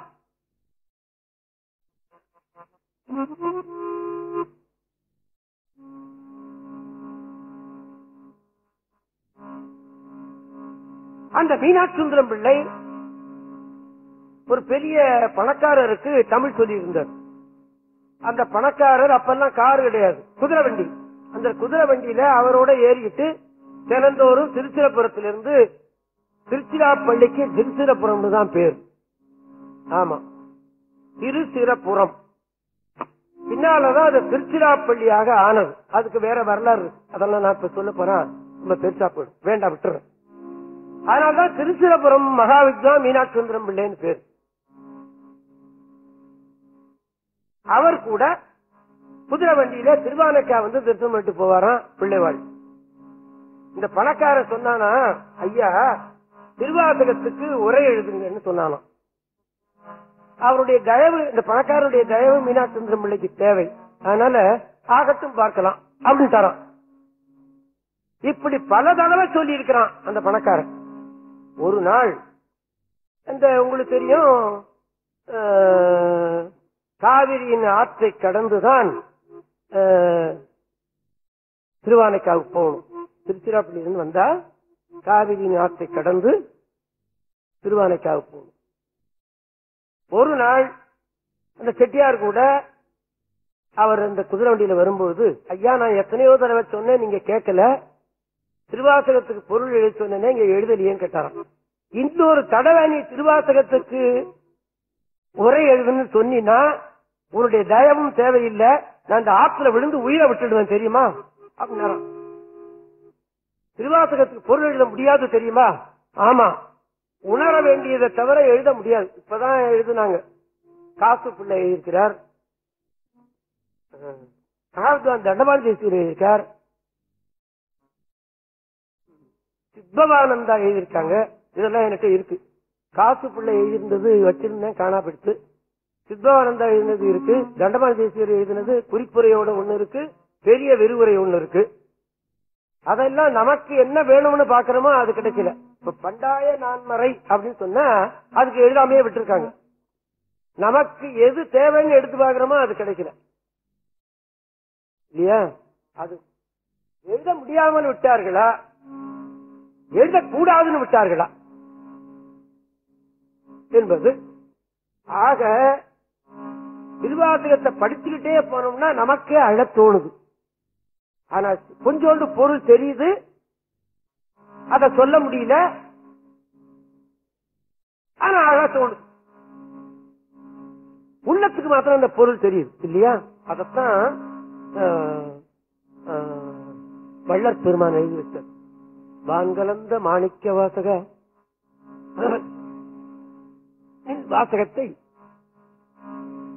நான் கலந்து பாடுங்க, நான் பாடுங்கன்னு அவர் சொல்லல இல்லையா? அதுக்கு முன்னாடி ஒரு பதம் போட்டார் பாத்தீங்களா, நான் கலந்து பாடுங்க. ஆமா, அவர்கள்லாம் கலந்து பாடியிருக்கார்கள். எனக்கெல்லாம் அந்த நிலை வரல. இன்னும் ஏதோ பாடுற அளவுக்குத்தான் இருக்கிறேனே தவிர, படிக்கிற அளவுக்குத்தான் இருக்கிறேனே தவிர கலந்து பாட எனக்கு தெரியல. நான் கலந்து பாடுங்கால் நற்கருப்பஞ்சாற்றினிலே தேன் கலந்து பால் கலந்து செழுங்கனி தீஞ்சுவை கலந்து, இன்னொரு கலந்து அந்தாண்ட சொல்றார். இந்த செழுங்கனி பால் நான் கலந்து பாடுங்க, நற்கருப்பஞ்சாற்றினிலே தேன் கலந்து, இது நம்ம கலக்க முடியும். ஒரு கருப்பஞ்சாரை வாங்கி தேனை கலக்க முடியும். கற்பஞ்சாறு தேன் கலந்து பால் கலந்து கொஞ்சம் பாலை ஊற்றி விட முடியும். அந்தாண்ட இன்னொன்னு சொல்றாரு, என் ஊன் கலந்து, என்னுடைய ஊனும் உயிரும் அதை கலக்க எனக்கு தெரியல, ரொம்ப பேருக்கு தெரியல. ஆமா, வள்ளற் பெருமானுக்கு தெரிஞ்சது. என் ஊன் கலந்து உயிர் கலந்து ஒட்டாமல் இருப்பது. இன்னொரு பாட்டுல சொல்றாரு, உன்னுடைய திருவாசகத்தை கேட்ட உடனே புலியும் சிங்கமும் கூட அப்படியே சிவாய நமன் உட்கார்ந்து விட்டது அப்படின்னு சொல்லி எழுதியிருக்கிறார். ஆமா, மெய்ஞான நாட்டமுறும் அப்படின்னு எழுதுறார். திருவாசகம் அப்படி ஒரு உயர்ந்த நூல் என்று இன்னைக்கும் மதிக்கிறார்கள். இல்லேன்னு சொல்லல. இப்ப நான் தேவாரம் பூரா பாடினேன் கேசட்ல, சமந்தர் பூரா பாடினேன், அப்பர் பூரா பாடினேன், சுந்தர் பூரா பாடினேன், மாணிக்க வாசகரும் பாடினேன். மாணிக்க வாசகர் பாடினதான் நிறைய வெற்றி முதல் ஆயிடுது, ஆயிரக்கணக்கில் போயிடுது. காரணம் என்ன? தெரிஞ்சோ தெரியாமலோ அது அவர்களை இழுக்கிறது. ஆமா, அந்த சொல்லுல இருக்கிற ஒரு தெய்வீக சக்தி. பொருள்களுக்கு தெரியுதா தெரியலையாங்கிறத பத்தி கேள்வி கிடையாது இல்லையா? ஆமா, பண்டைய நாள்ல இருந்து என்னைய நாள் வரலையும் அது அப்படியே இருக்கிறது. திருவாசகத்துக்கு இப்படி ஒரு பெருமை சொல்லுகிறார்கள். சிவபூசை பண்ண முடியாதவன் ஒரு லிஸ்ட் பாருங்க. தேவேந்திரன் பொன்னால சிவலிங்கம் செய்து பூஜை செய்தான். இன்னும் யாராரோ என்னென்ன மாதிரி சிவபூசை செய்தார்கள் ஒரு லிஸ்ட் இருக்கு, எழுதியிருக்கிறாங்க பெரியவங்க எல்லாம். ஆமா, மணியினால சிவபூசை செய்தவர்கள், சந்தனத்தினால சிவபூசை சிவலிங்கம் செய்தவர்கள், இப்படி எல்லாம் ஒரு லிஸ்ட் இருக்கு. அதுல அப்படி அந்த சிவபூசை பண்ண முடியாதவர்கள் இந்த திருவாசகத்தை வைத்து அதுல 2 பூவை போட்டா சிவலிங்கத்தை பூசை செய்தது போல என்று கருதினார்கள். அதனால்தான் திருவாசக பூசை என்றே சில பேர் பண்ணுகிறார்கள். சில பேர் 12 திருமுறையும் தினந்தோறும் பூசை பண்ணுகிறவர்களும் உண்டு. அதுல நானும் ஒருவன். ஆமா, 12 திருமுறை பூஜை பண்ணாத நாளே கிடையாது.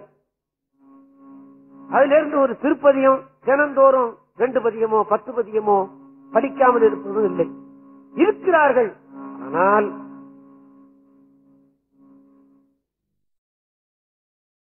அது விளக்கமாக பரிபூர்ண அன்போடு அது வெளிப்படல, அவ்வளவுதான். ஆனா ஏதோ செய்கிறார்கள், அந்த மட்டிலாவது நம்ம சந்தோஷப்படணும் அப்படிங்கறத நான் நினைவூட்டிக் கொள்கிறேன். அடுத்து ஆனந்த மாலை என்ற ஒரு பகுதி.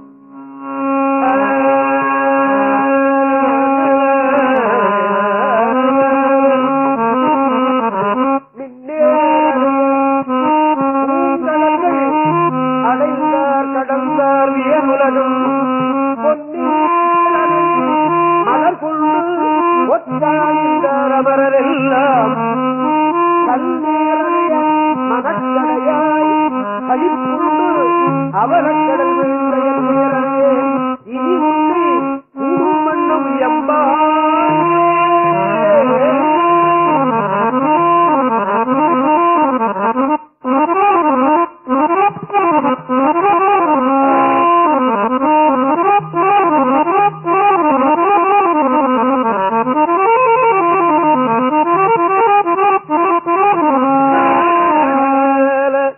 என்னால் அறியா பதம் தந்து.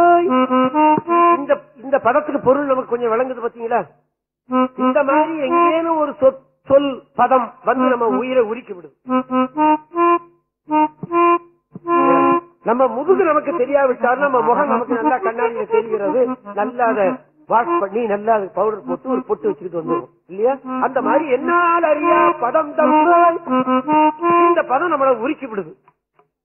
யான் அது அறியாதே கெட்டேன், உன்னால் ஒன்றும் குறைவில்லை, உடையாய் அடிமைக்காரே வந்தால் உன்னை பணிந்து ஏற்றும் பழைய அடியாரோடும் கூடாது என் நாயகமே.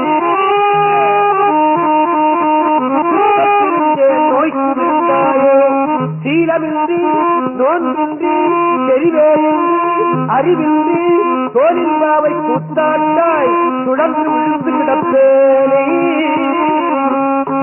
மாவும் காட்டி வழிகாட்டி மாறா உலக நெறியேற கோலம் காட்டி ஆண்டானே குடியே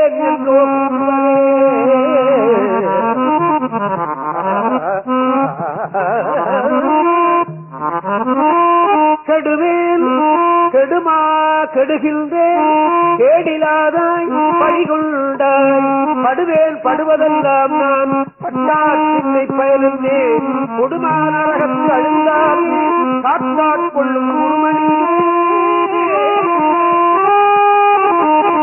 கொடுமாநரகத்து அழுந்தாமே காத்தாட்கொள்ளும் குருமணியே நடுவாய் இல்லாது ஒளிந்தக்கா நன்றோ எங்கள் நாயகமே.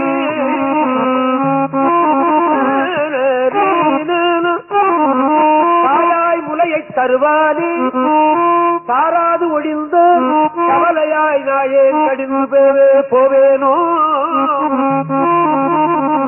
நம்பி இனித்தான் நல்குதியே தாயே என்று உன் தாழடைந்தேன் தயா நீ என்பால் இல்லையே நாயே கடிமை உடனாக ஆண்டாய் நான் தான் வேண்டாவோ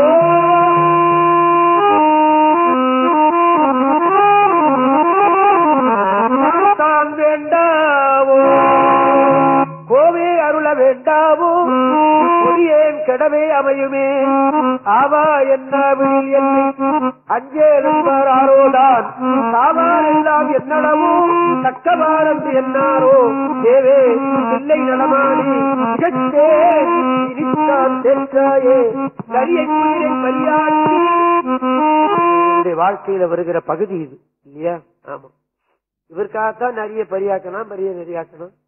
இந்த 64 திருவிளையாடல்ல இவருக்காக வந்ததும் சிலது இல்லையா? ஆமா, ஞானம் எல்லாம் பெரிய தென்னன் மதுரை எல்லாம் பிச்சதேற்றும் பெருந்துரையாய் அரிய பொருளே அவிநாசி அப்பா பாண்டி வெள்ளமே பெரிய அரிய பரஞ்சோதி செய்வதும் அரியே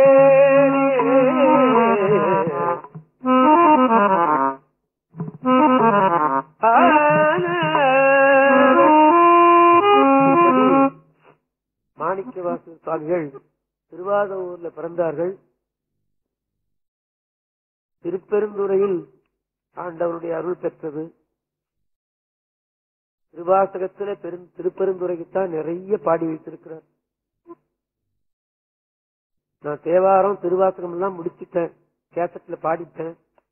என்னைக்கோ ஒரு நாளைக்கு இதற்கு எல்லோரும் கேட்கக்கூடிய ஒரு வாய்ப்பு கிடைக்குங்கிற எண்ணத்தோடு தான் நானும் பாடிட்டேன். கம்பெனிக்காரரும் எடுத்து விட்டார்கள். அடுத்த மாசம் இந்த 4 கேசட்டு இங்கே தமிழ் சங்கத்தில் அதை வெளியிடுவார்கள் என்று நான் நினைக்கிறேன்.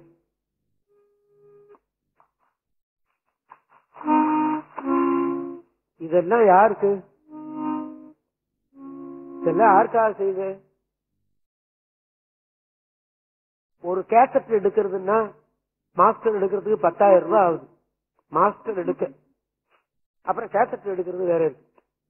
இத ஒரு கம்பெனிக்காரன் செய்திருக்கிறான். அவனுக்கு லாபம் தானே குறிக்கோள். கம்பெனிக்காரன் அதை வச்சு தன்னுடைய கம்பெனியை பெருக்கிக் கொள்ளலாம் தானே நினைச்சிருக்கணும். இதுல ஏதோ நன்மை இருக்குன்னு எடுத்துட்டான். எடுத்தானா இந்த தேவாரம் அவனை எடுக்க வச்சுதான். தேவாரம் தான் அவன் எடுக்க வச்சு.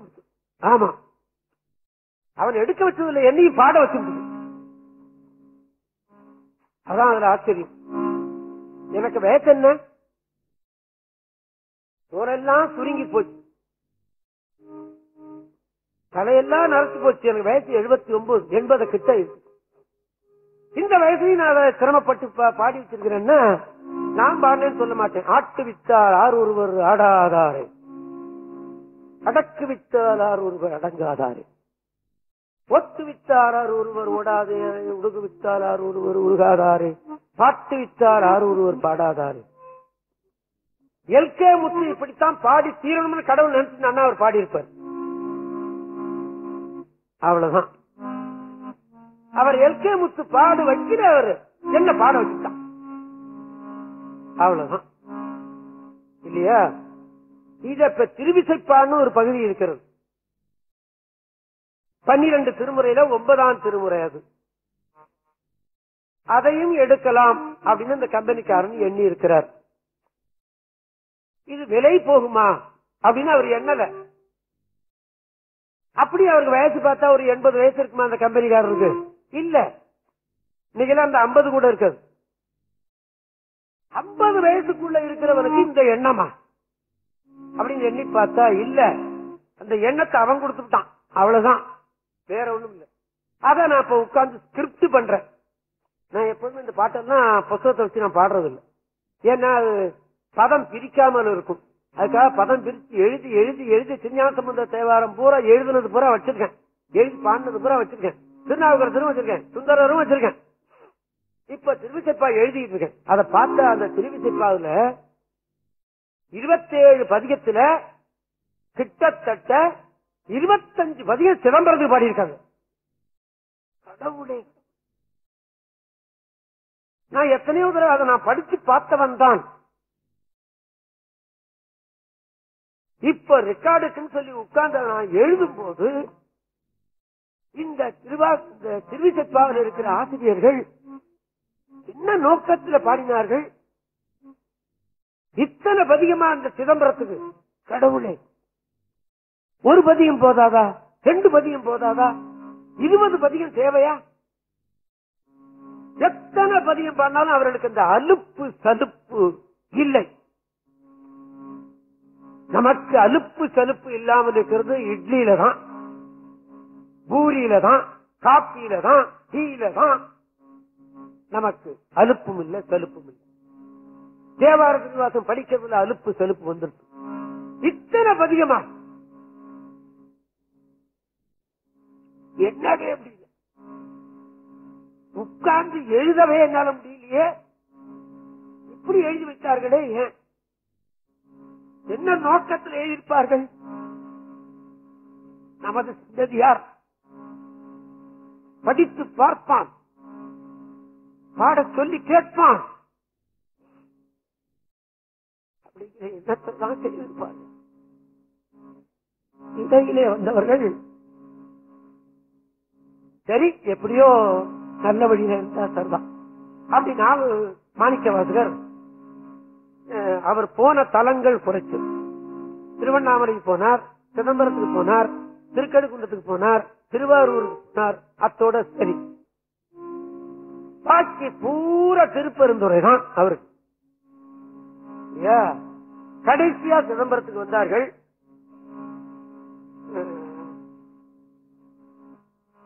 வரலாறு அப்படித்தான் சொல்லுகிறது.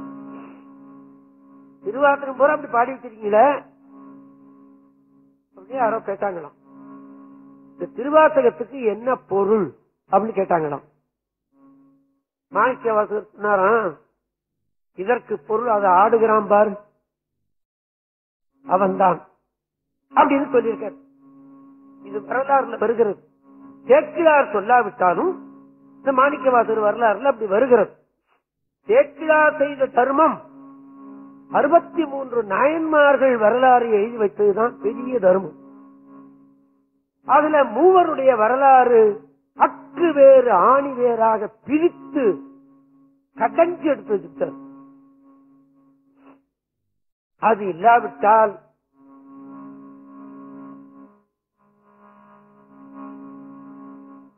எந்தெந்த திருப்பதியும் எங்க பாடினார்கள் நமக்கு கிடைக்காமலே போயிருக்கும். எண்ணி பார்த்தார்களா செய்வர்கள்? இல்ல. வருத்தத்தோடு ஒண்ணு சொல்றேன், என் மேல யாரும் வருத்தப்பட மாட்டீங்களே, வருத்தப்படாதீங்க. ரெண்டு சேக்கிழார் கோயில் திருப்பணி பண்ணினேன். குன்றத்தூர்ல 2 சேக்கிழார் கோயில். ஒண்ணு செய்திருக்கேன் என்ன, இப்ப இந்த டிசம்பர் மாதம் கும்பாபிஷேகம் ஒண்ணு பண்ண ஒரு கோயில், அதை திருப்பணி பண்ணவர் அதை உட்கார்ந்துருக்காரு. இன்ஜினியர் தானே உட்கார்ந்துருக்கிறது. ஆமா, அவர் தான் திருப்பணி பண்ணவர். சேக்கிழார் மன்றம் என்றோ சேக்கிழார் வழிபாட்டு கூட்டம் என்றோ வைத்துக்கிட்டு இருக்கிறவர்கள் அதுக்கு ஒரு பைசா கூட கொடுக்கலன்னு குறையா சொல்ல நீங்க எண்ணி விடாதீர்கள். ஆனா சேக்கிழாரை பத்தி நன்றா தெரியாதவர்கள் தான் ஐயா சேக்கிழார்னு ஒருத்தர் பெரியவர்னு சொல்றாங்க இல்லையா, இந்தாங்க ஒரு 5000 ரூபாய் திருப்பணி அப்படின்னு கொடுத்தாங்க. ஆமா, உட்கார்ந்து நித்யானந்தம்னு ஒருவர், அவர்கிட்ட என்னையான்னு கேட்டேன். நான் ஏதோ முடிஞ்சதை கொடுக்குறேன், இந்த சேக்கிழாருக்கு மேல கலசம் வைக்கிறீங்கல்ல, அந்த கலசம் என்னதா இருக்கட்டும். அவர் சேர்க்க பெரிய புராணத்தை எத்தனை தடவை படிச்சிருப்பாரு? என்ன தெரியும் அவருக்கு? ஏன்னா ஒன்னும் தெரியாதுன்னு அர்த்தம் இல்ல. அவருக்கு அந்த கலசம் வைக்கணும். அந்த ராஜராஜ சோழன் கோயில் கட்டினா, கோயில் கட்டி மேல இந்த கும்பம் அப்படி வைக்கிற இடத்துல சந்தன கல்லு வச்சு அதுலதான் இந்த கும்பத்தை நிறுத்துவார்கள். நவகுண சேகரார் கோயில் அப்படித்தானே வச்சோம் இன்ஜினியர் சார். ஆமா, அந்த சந்தன கல்லை வச்சு அதை ஓட்ட போட்டு அதுலதான் இந்த கும்பத்தை நிறுத்துறது, கலசத்தை. அப்படியே அவன் ஒரு சந்தன கல்லு தயார் பண்ணி வச்சிருந்தான் ராஜராஜ சோழன். ராஜராஜ சோழன் தயார் பண்ணல, அங்க இருக்க திருப்பணி ஆடைகள் இன்ஜினியர் செய்து வச்சிருந்தான். நாளைக்கு கும்பாபிஷேகம், இன்னைக்கு கும்பம் வைக்கணும். எடுத்து போட்டு பார்த்தா அந்த கல்லு சரியா இல்ல. நாளை காலையில கும்பாபிஷேகம், நாளை காலையில கும்பாபிஷேகம். அவ்வளவு பெரிய கோபுரத்தை அந்த கல்லை தூக்கி போட்டா சரியா இல்ல. சரியா இல்லையே, என்ன பண்றதுன்னு துடிச்சு போனா அந்த இன்ஜினியர்.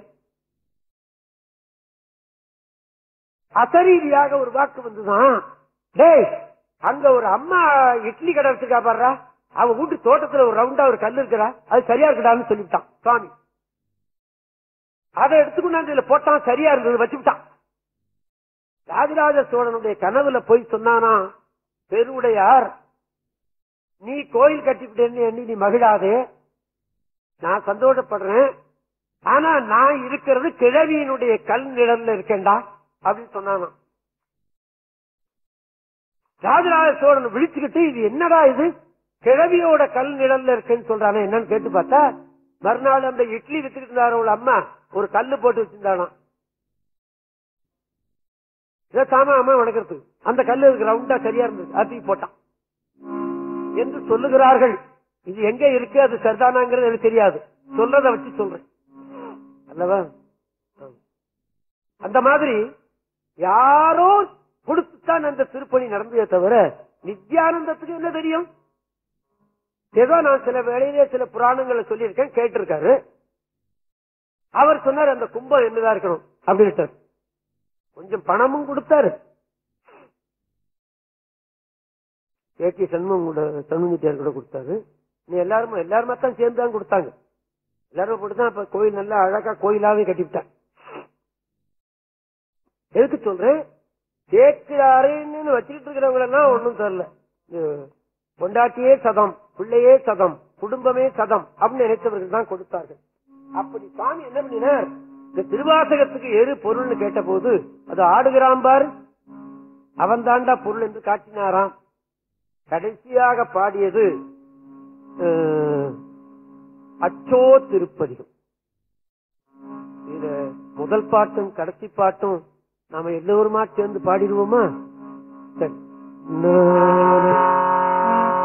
புத்தி நெறி அறியாத, புத்தி நெறி அறியாத மூர்க்கரோடு முயல்வேனே, மூர்க்கரோடு முயல்வேனே, பத்தி நெறி அறிவித்து, பத்தி நெறி அறிவித்து, பழவினைகள் பார்மண்ணும், பழவினைகள் பார்மண்ணும், சித்தமலம் அருகித்து, சித்தமலம் அருகித்து, சிவமாக்கி என்னையாண்ட, சிவமாக்கி என்னையாண்ட, அத்தன் எனக்கு அருளியவாறு, அத்தன் எனக்கு அருளியவாறு, ஆர் பெறுவார் அச்சோவே, ஆர் பெறுவார் அச்சோவே. நெறியல்லா நெறிதன்னை நெறியாக நெறிவேனே, திருநெறிகள் சேராமே திருவருளே சேரும் வண்ணம், குறியொன்று இல்லாத கூத்தந்தன் கூத்தை எனக்கு அறியும் வண்ணம், அருளியவார் பெறுவாரச்சோரே. பொய்யெல்லாம் மெய்யென்று உடற்முனையார் போகத்தே, மையனுற கடவேனே மாலாமே காத்தருளி, கையனிடம் கொண்டவினான் தன் கடலே சேரும் வண்ணம், ஐயன் எனக்கு அருளியவாறு ஆறுவாரச்சோரே. மன்னர் மன்னதனில் பிறந்தைத்து மாண்டுவிட கடவேனை என்னையுடன் சுண்ணவள்ளீர் அறிவித்து தூய் நெறியே சேரும் வண்ணம் அண்ணல் எனக்கு அருளியவாறு ஆர்வெருவாரச்சோவே கஞ்சாய அடிமடவர் கடைக்கண்ணால் இடப்பட்டு நெஞ்சாய பேரூர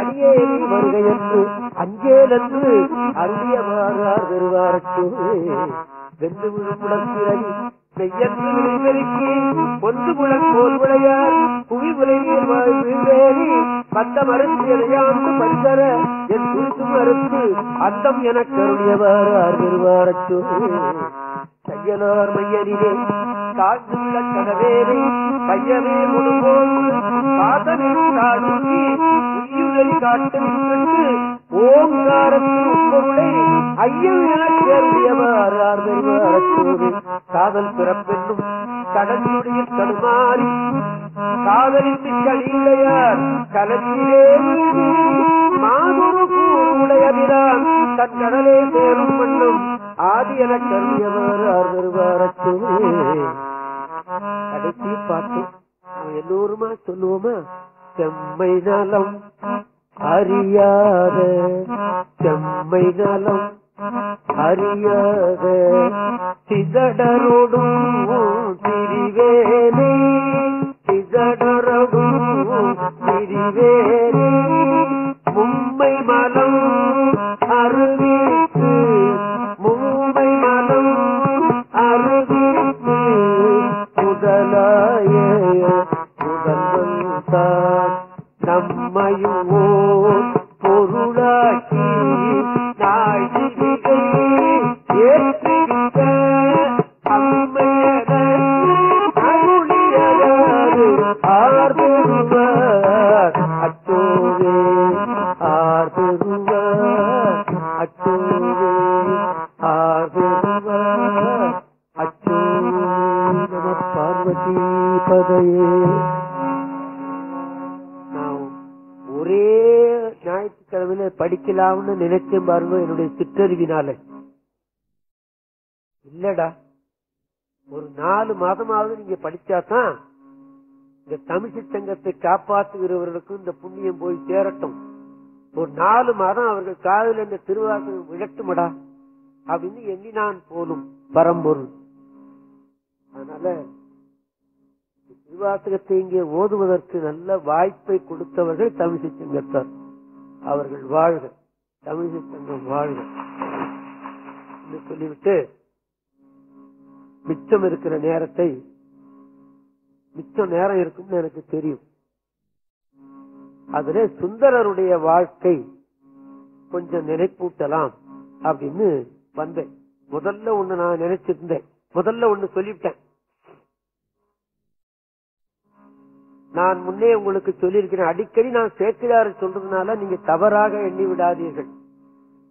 ஆமா, ஒரு சமயம் நான் சேக்கிழார் குடி இருந்த சேக்கிழார் வாழ்ந்த மண்ணில போய் இருக்கிறதுனால எனக்கு அந்த நினைப்பு வந்து கொண்டே இருக்கிறதோ என்னமோ, அதுவும் உண்மைதான் இல்லையா.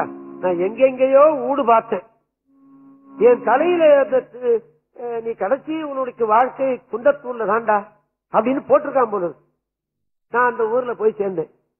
குண்டத்தூர் மண்ணு பூரா சேக்கிழாருடைய பர்சனல் ப்ராப்பர்ட்டி, சொந்த சொத்து. அது அதுல இன்னைக்கு இருக்கிறவன் பூரா மடக்கிட்டு கட்டினவன் தான், ஒருத்தனுக்கு விலைக்கு வாங்கினவனே கிடையாது. பின்னால நான் என்ன போல உள்ளவன் தான் விலைக்கு வாங்கினான் இல்லையா. ஆமா, அப்படி அவர் தான் இந்த மூவருடைய வாழ்க்கையை தெளிவாக சொல்லி வைத்தவர். அதுல ஒரு தேவாரம் நமக்கு அவருக்கு நினைவூட்டுறார் சுந்தரர். அதை யாரும் பாடுறதில்லை. பாடுறதில்லைன்னு சொல்றதை விட இந்த சைவர்கள் பாட விடுவதில்லை. ஆமா, தேவாரத்துல சில பகுதிகளை அவர்கள் பாட விட மாட்டார்கள். நான் ஒரு தடவை இந்த வாழ்வாவது மாயம் பாடிவிட்டு நான் படாத பாடுபட்டு போனேன். இதை ஏயா பாண்டியன்னு கேட்டுவிட்டாங்க என்ன. அதுல நல்ல அறவுரை வருகிறது, அதுக்காக பாடினேன். அவர் சொல்றார், சாமி வாழ்வாவது மாயம், நல்ல தெளிவா சொல்லிவிட்டார். அதுக்கு மேல அவர் சொல்ல வேண்டிய அவசியமே இல்லை. இது மண்ணாவது சின்னம் அப்படி விட அந்த சொல்லிவிட்டார். பால் போவது, இந்த பிறவி பால் போயிடுமடா, ஜாக்கிரதையாயிரு. நீ என்ன செய்யணும்? பிறவி கடல் தான் பால் போவது, தாழாது அறம் செய்மின். உன்னால முடிந்த தர்மத்தை செய்துவிடு. ஆமா, மற்றொரு இடத்துல சுந்தரர் சொல்லுவார், இறப்பார்க்கு ஒரு சின்ன காசை கூட நான் கையில போட மாட்டேங்கிறேனே அப்படின்னு வருத்தப்படுறாரு. இவர் சுந்தரரே வருத்தப்படுறாரு. அப்படி கண்ணிடந்து வருத்தப்படுவார், கையில் ஒரு காசும் நான் கொடுக்க மாட்டேங்கிறேனே அப்படின்னு வருத்தப்படுறாரு. இவர் தாழாது அறம் செய்மின் தடங் கண்ணான் மலரோனும் கீழ்மேலுற நின்றான் திருக்கேதாரம் என்னீரே. சரி, தர்மம் தான் செய்ய முடியல, திருக்கேதாரம் திருக்கேதாரம் திருக்கேதாரம் என்றாவது சொல்லிவிடடா. அவர் சொல்ற அறவுரை இது நமக்கு இல்லையா? ஆமா, இந்த மாதிரி நிறைய அறவுரைகள் வருகிறது தேவாரத்தில். அந்த கண்ணோட்டத்தோடு நீங்க படித்து பார்த்தீங்கன்னா மிக நன்றாக இருக்கும். என்னுடைய கண்ணோட்டம் மனிதனுடைய வாழ்க்கைக்கு என்ன சொன்னார்கள், அதுலதான் என் புத்தி இப்ப ஜாஸ்தியா போகுது.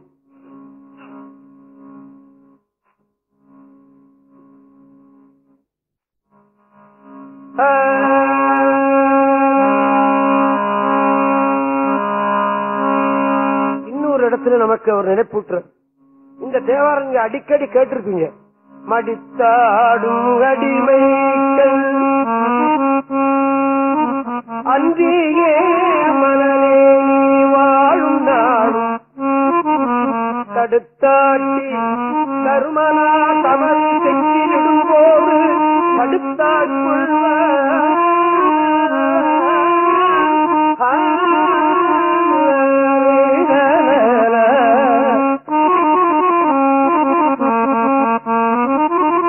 நீ இறக்கத்தானே போற, இருக்கவா போற?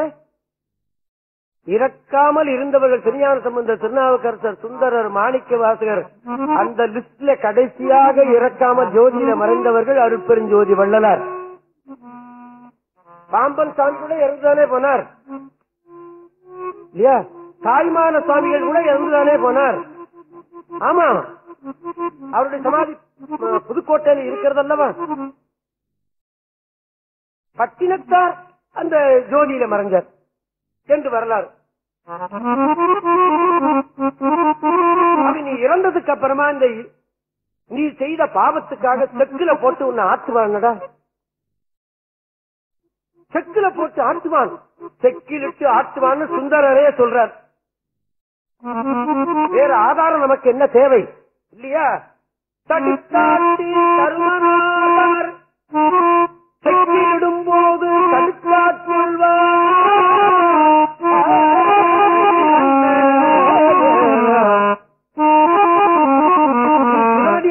இரு, யமதூதர் வந்து உன்னை இழுத்துட்டு போய் இந்த செக்கில போடும்போது, டே அவன் சின்ன சித்தம்பரத்தை பாடினானடா, அவன் வழிபட்டானடா, அவன் விழுந்து கும்பிட்டான்டா, பஞ்சாட்சரத்தை சொன்னானடா, அவனை வெட்டிவிடு அப்படி தடுத்தாற் கொள்ளுவானா நடராஜ பெருமான். சொல்லுகிற வாழ்க்கை நெறிமுறை இது நமக்கு தேவைதானே? பட்டின செடிகள் சொல்லுவார், கல்லாப்பிழையும் கருதாப்பிழையும் கசிந்து உருகின் இல்லாப்பிழையும் நினையாப்பிழையும் நின் அஞ்சலத்தை சொல்லாப்பிழையும் துதியாப்பிழையும் தொழாப்பிழையும் எல்லாப்பிழையும் பொறுத்தல்வாய் கட்சி ஏகம்பனே அப்படிம்பார். அஞ்சலத்தை சொல்லிவிட்டால் போரும் அல்லவா? அவனை வழிபட்டால் போரும் அல்லவா? வழிபட்டால் யமதூதன் நம்மை காப்பாற்றுவான்ங்கிற எண்ணம் நமக்கு வருவதற்கு ஆதாரம் இந்த திருப்பாட்டு தான் அல்லவா? மனிதனுடைய வாழ்க்கை நெறிமுறையை சொல்லுகிறார் அல்லவா இவர்? இந்த 10 பாட்டிலையும் இது வருகிறது. ஏன்? நமக்கு பின்னால் வர சந்ததியார்கள் இதை படித்து பார்ப்பான், அதன்படி ஒழுகுவான், அதன்படி இருப்பான் அப்படின்னு எழுதி வைத்திருக்கிறார்கள். காசா பணமா, சிவாய நம சிவாய நம நமசிவாயன்னு சொல்லிவிட்டு போயேன் அல்லவா? ஆமா, நீ சொல்றியான்னு கேக்குறீங்களா? நான் 1008 பஞ்சாட்சரம் சொல்லாத நாடே கிடையாது. உனக்கு வேலை இல்லைன்னு நினைக்கிறீங்களா? தலைக்கு மேல எனக்கு வேலை. எவ்வளவு வேலை இருந்தாலும் 1008 சொல்லாமல் இருக்கவே மாட்டேன். இரவு எழுந்திருச்சு ராத்திரி 12 மணிக்கு டாய்லெட்டுக்கு போயிட்டு இருந்தாலும் சரிதான், போயிட்டு வந்து ஒரு 10 தடவை சொல்லிட்டு தான் படுப்பேன். ஏன்? நமது சமயாச்சாரிய சுவாமிகள் அது சொல்லுடான்னு எழுதி வைத்திருக்கிறான். சொல்ல வேண்டியது நம்முடைய கடமை இல்லையா? ஆமா, அந்த மாதிரி நீங்களும் சொல்லலாம் அல்லவா? நமது நூல்ல சொல்லப்படுகிறது. ஆமா, கடுத்தாடும் கரதலத்து தமருடமும் எரியகலும் கரிய பாம்பும் பிடித்தாடி புலியூற்றி செம்பரத்தியம் பெருமான பெற்றாமன்றே. இன்னொன்னு, பரிந்த குற்றமும் மற்ற வன் துணையும் பலரும் கண்டு அழுதியட உயிர் உடலை பிரிந்து போம். இதை விட தெளிவு எனக்கு என்ன தேவை? சுத்தமும் ஆணும் பெண்ணும் அனைவரும் கண்டு அழுவார்கள். இந்த உடலை விட்டு இந்த உயிர் பிரிந்து போகும்டா. போகும்போது என்ன எடுத்துக்கிட்டு போகும்? எதை எடுத்துக்கிட்டு போகும்? யார் கூட வருவா? ஒருத்தனை வரமாட்டான்டா. சிவபுண்ணியம் ஒன்றுதான் உனக்கு வரும். இதை நினைப்பூட்டுறாரு. எத்தனை வயசு? 18வது வயசுல இவர் ஆண்டவன் திருவடியை சேர்ந்துட்டார். யாரு? சுந்தரன். 18 வயசுக்குள்ள இந்த அறிவு எப்படி வரும்? 78 வயசுல இருக்கிறவனுக்கு கூட அந்த அறிவு வல்லியே. வர வைத்தது யார்? அவன் சொன்னான். ஆமா, சிவன் சொன்னான், இவர்கள் எழுதி வைத்தார்கள். அவ்வளவுதான். இப்ப சொன்னது யாரு? சிவனே சொல்லி எழுதி வைத்தான் என்றுதான் நாம கொள்ளணும். பரிந்த குற்றமும் மற்ற வன் துணையும் பலரும் கண்டு அழுதியட உயிர் உடலை பிரிந்து போம். நிச்சயம் அறிந்தார் ஏழை வாழ்வென்னும் புலக்கினை தவிர்த்து கருந்தடங்கண்ணி வந்தனை உயிரை காலகாலனை கடவுளை விரும்பி தெரிந்து செம்மும் திருச்சினை நகருள் சிவப்பொழுதினை செந்தடை மனநே என்பது என்று சொல்லி திருவாசகம் முழுதும் இந்த சபையில பாடுவதற்கு எனக்கு வாய்ப்பு கொடுத்திருக்கிறார். கிடைத்த வாய்ப்பை நான் தவற விடாமல், நான் இந்த தமிழ்ச்சி சங்கத்துல தொடங்கி நாளிலிருந்து இந்த 3 வருஷமா என்ன சொன்னேன், என்ன பாடி காட்டினேன் அப்படின்னு எழுதி வச்சிருக்கேன். ஆமா, இதுல இல்லாததையும் சொல்லியிருப்பேன். இந்த 3 வருஷமா நான் சொன்னதை பூரா இதுல குறிப்பு வச்சிருக்கேன். குறிப்பு இல்லாம நான் சொல்லவே மாட்டேன்.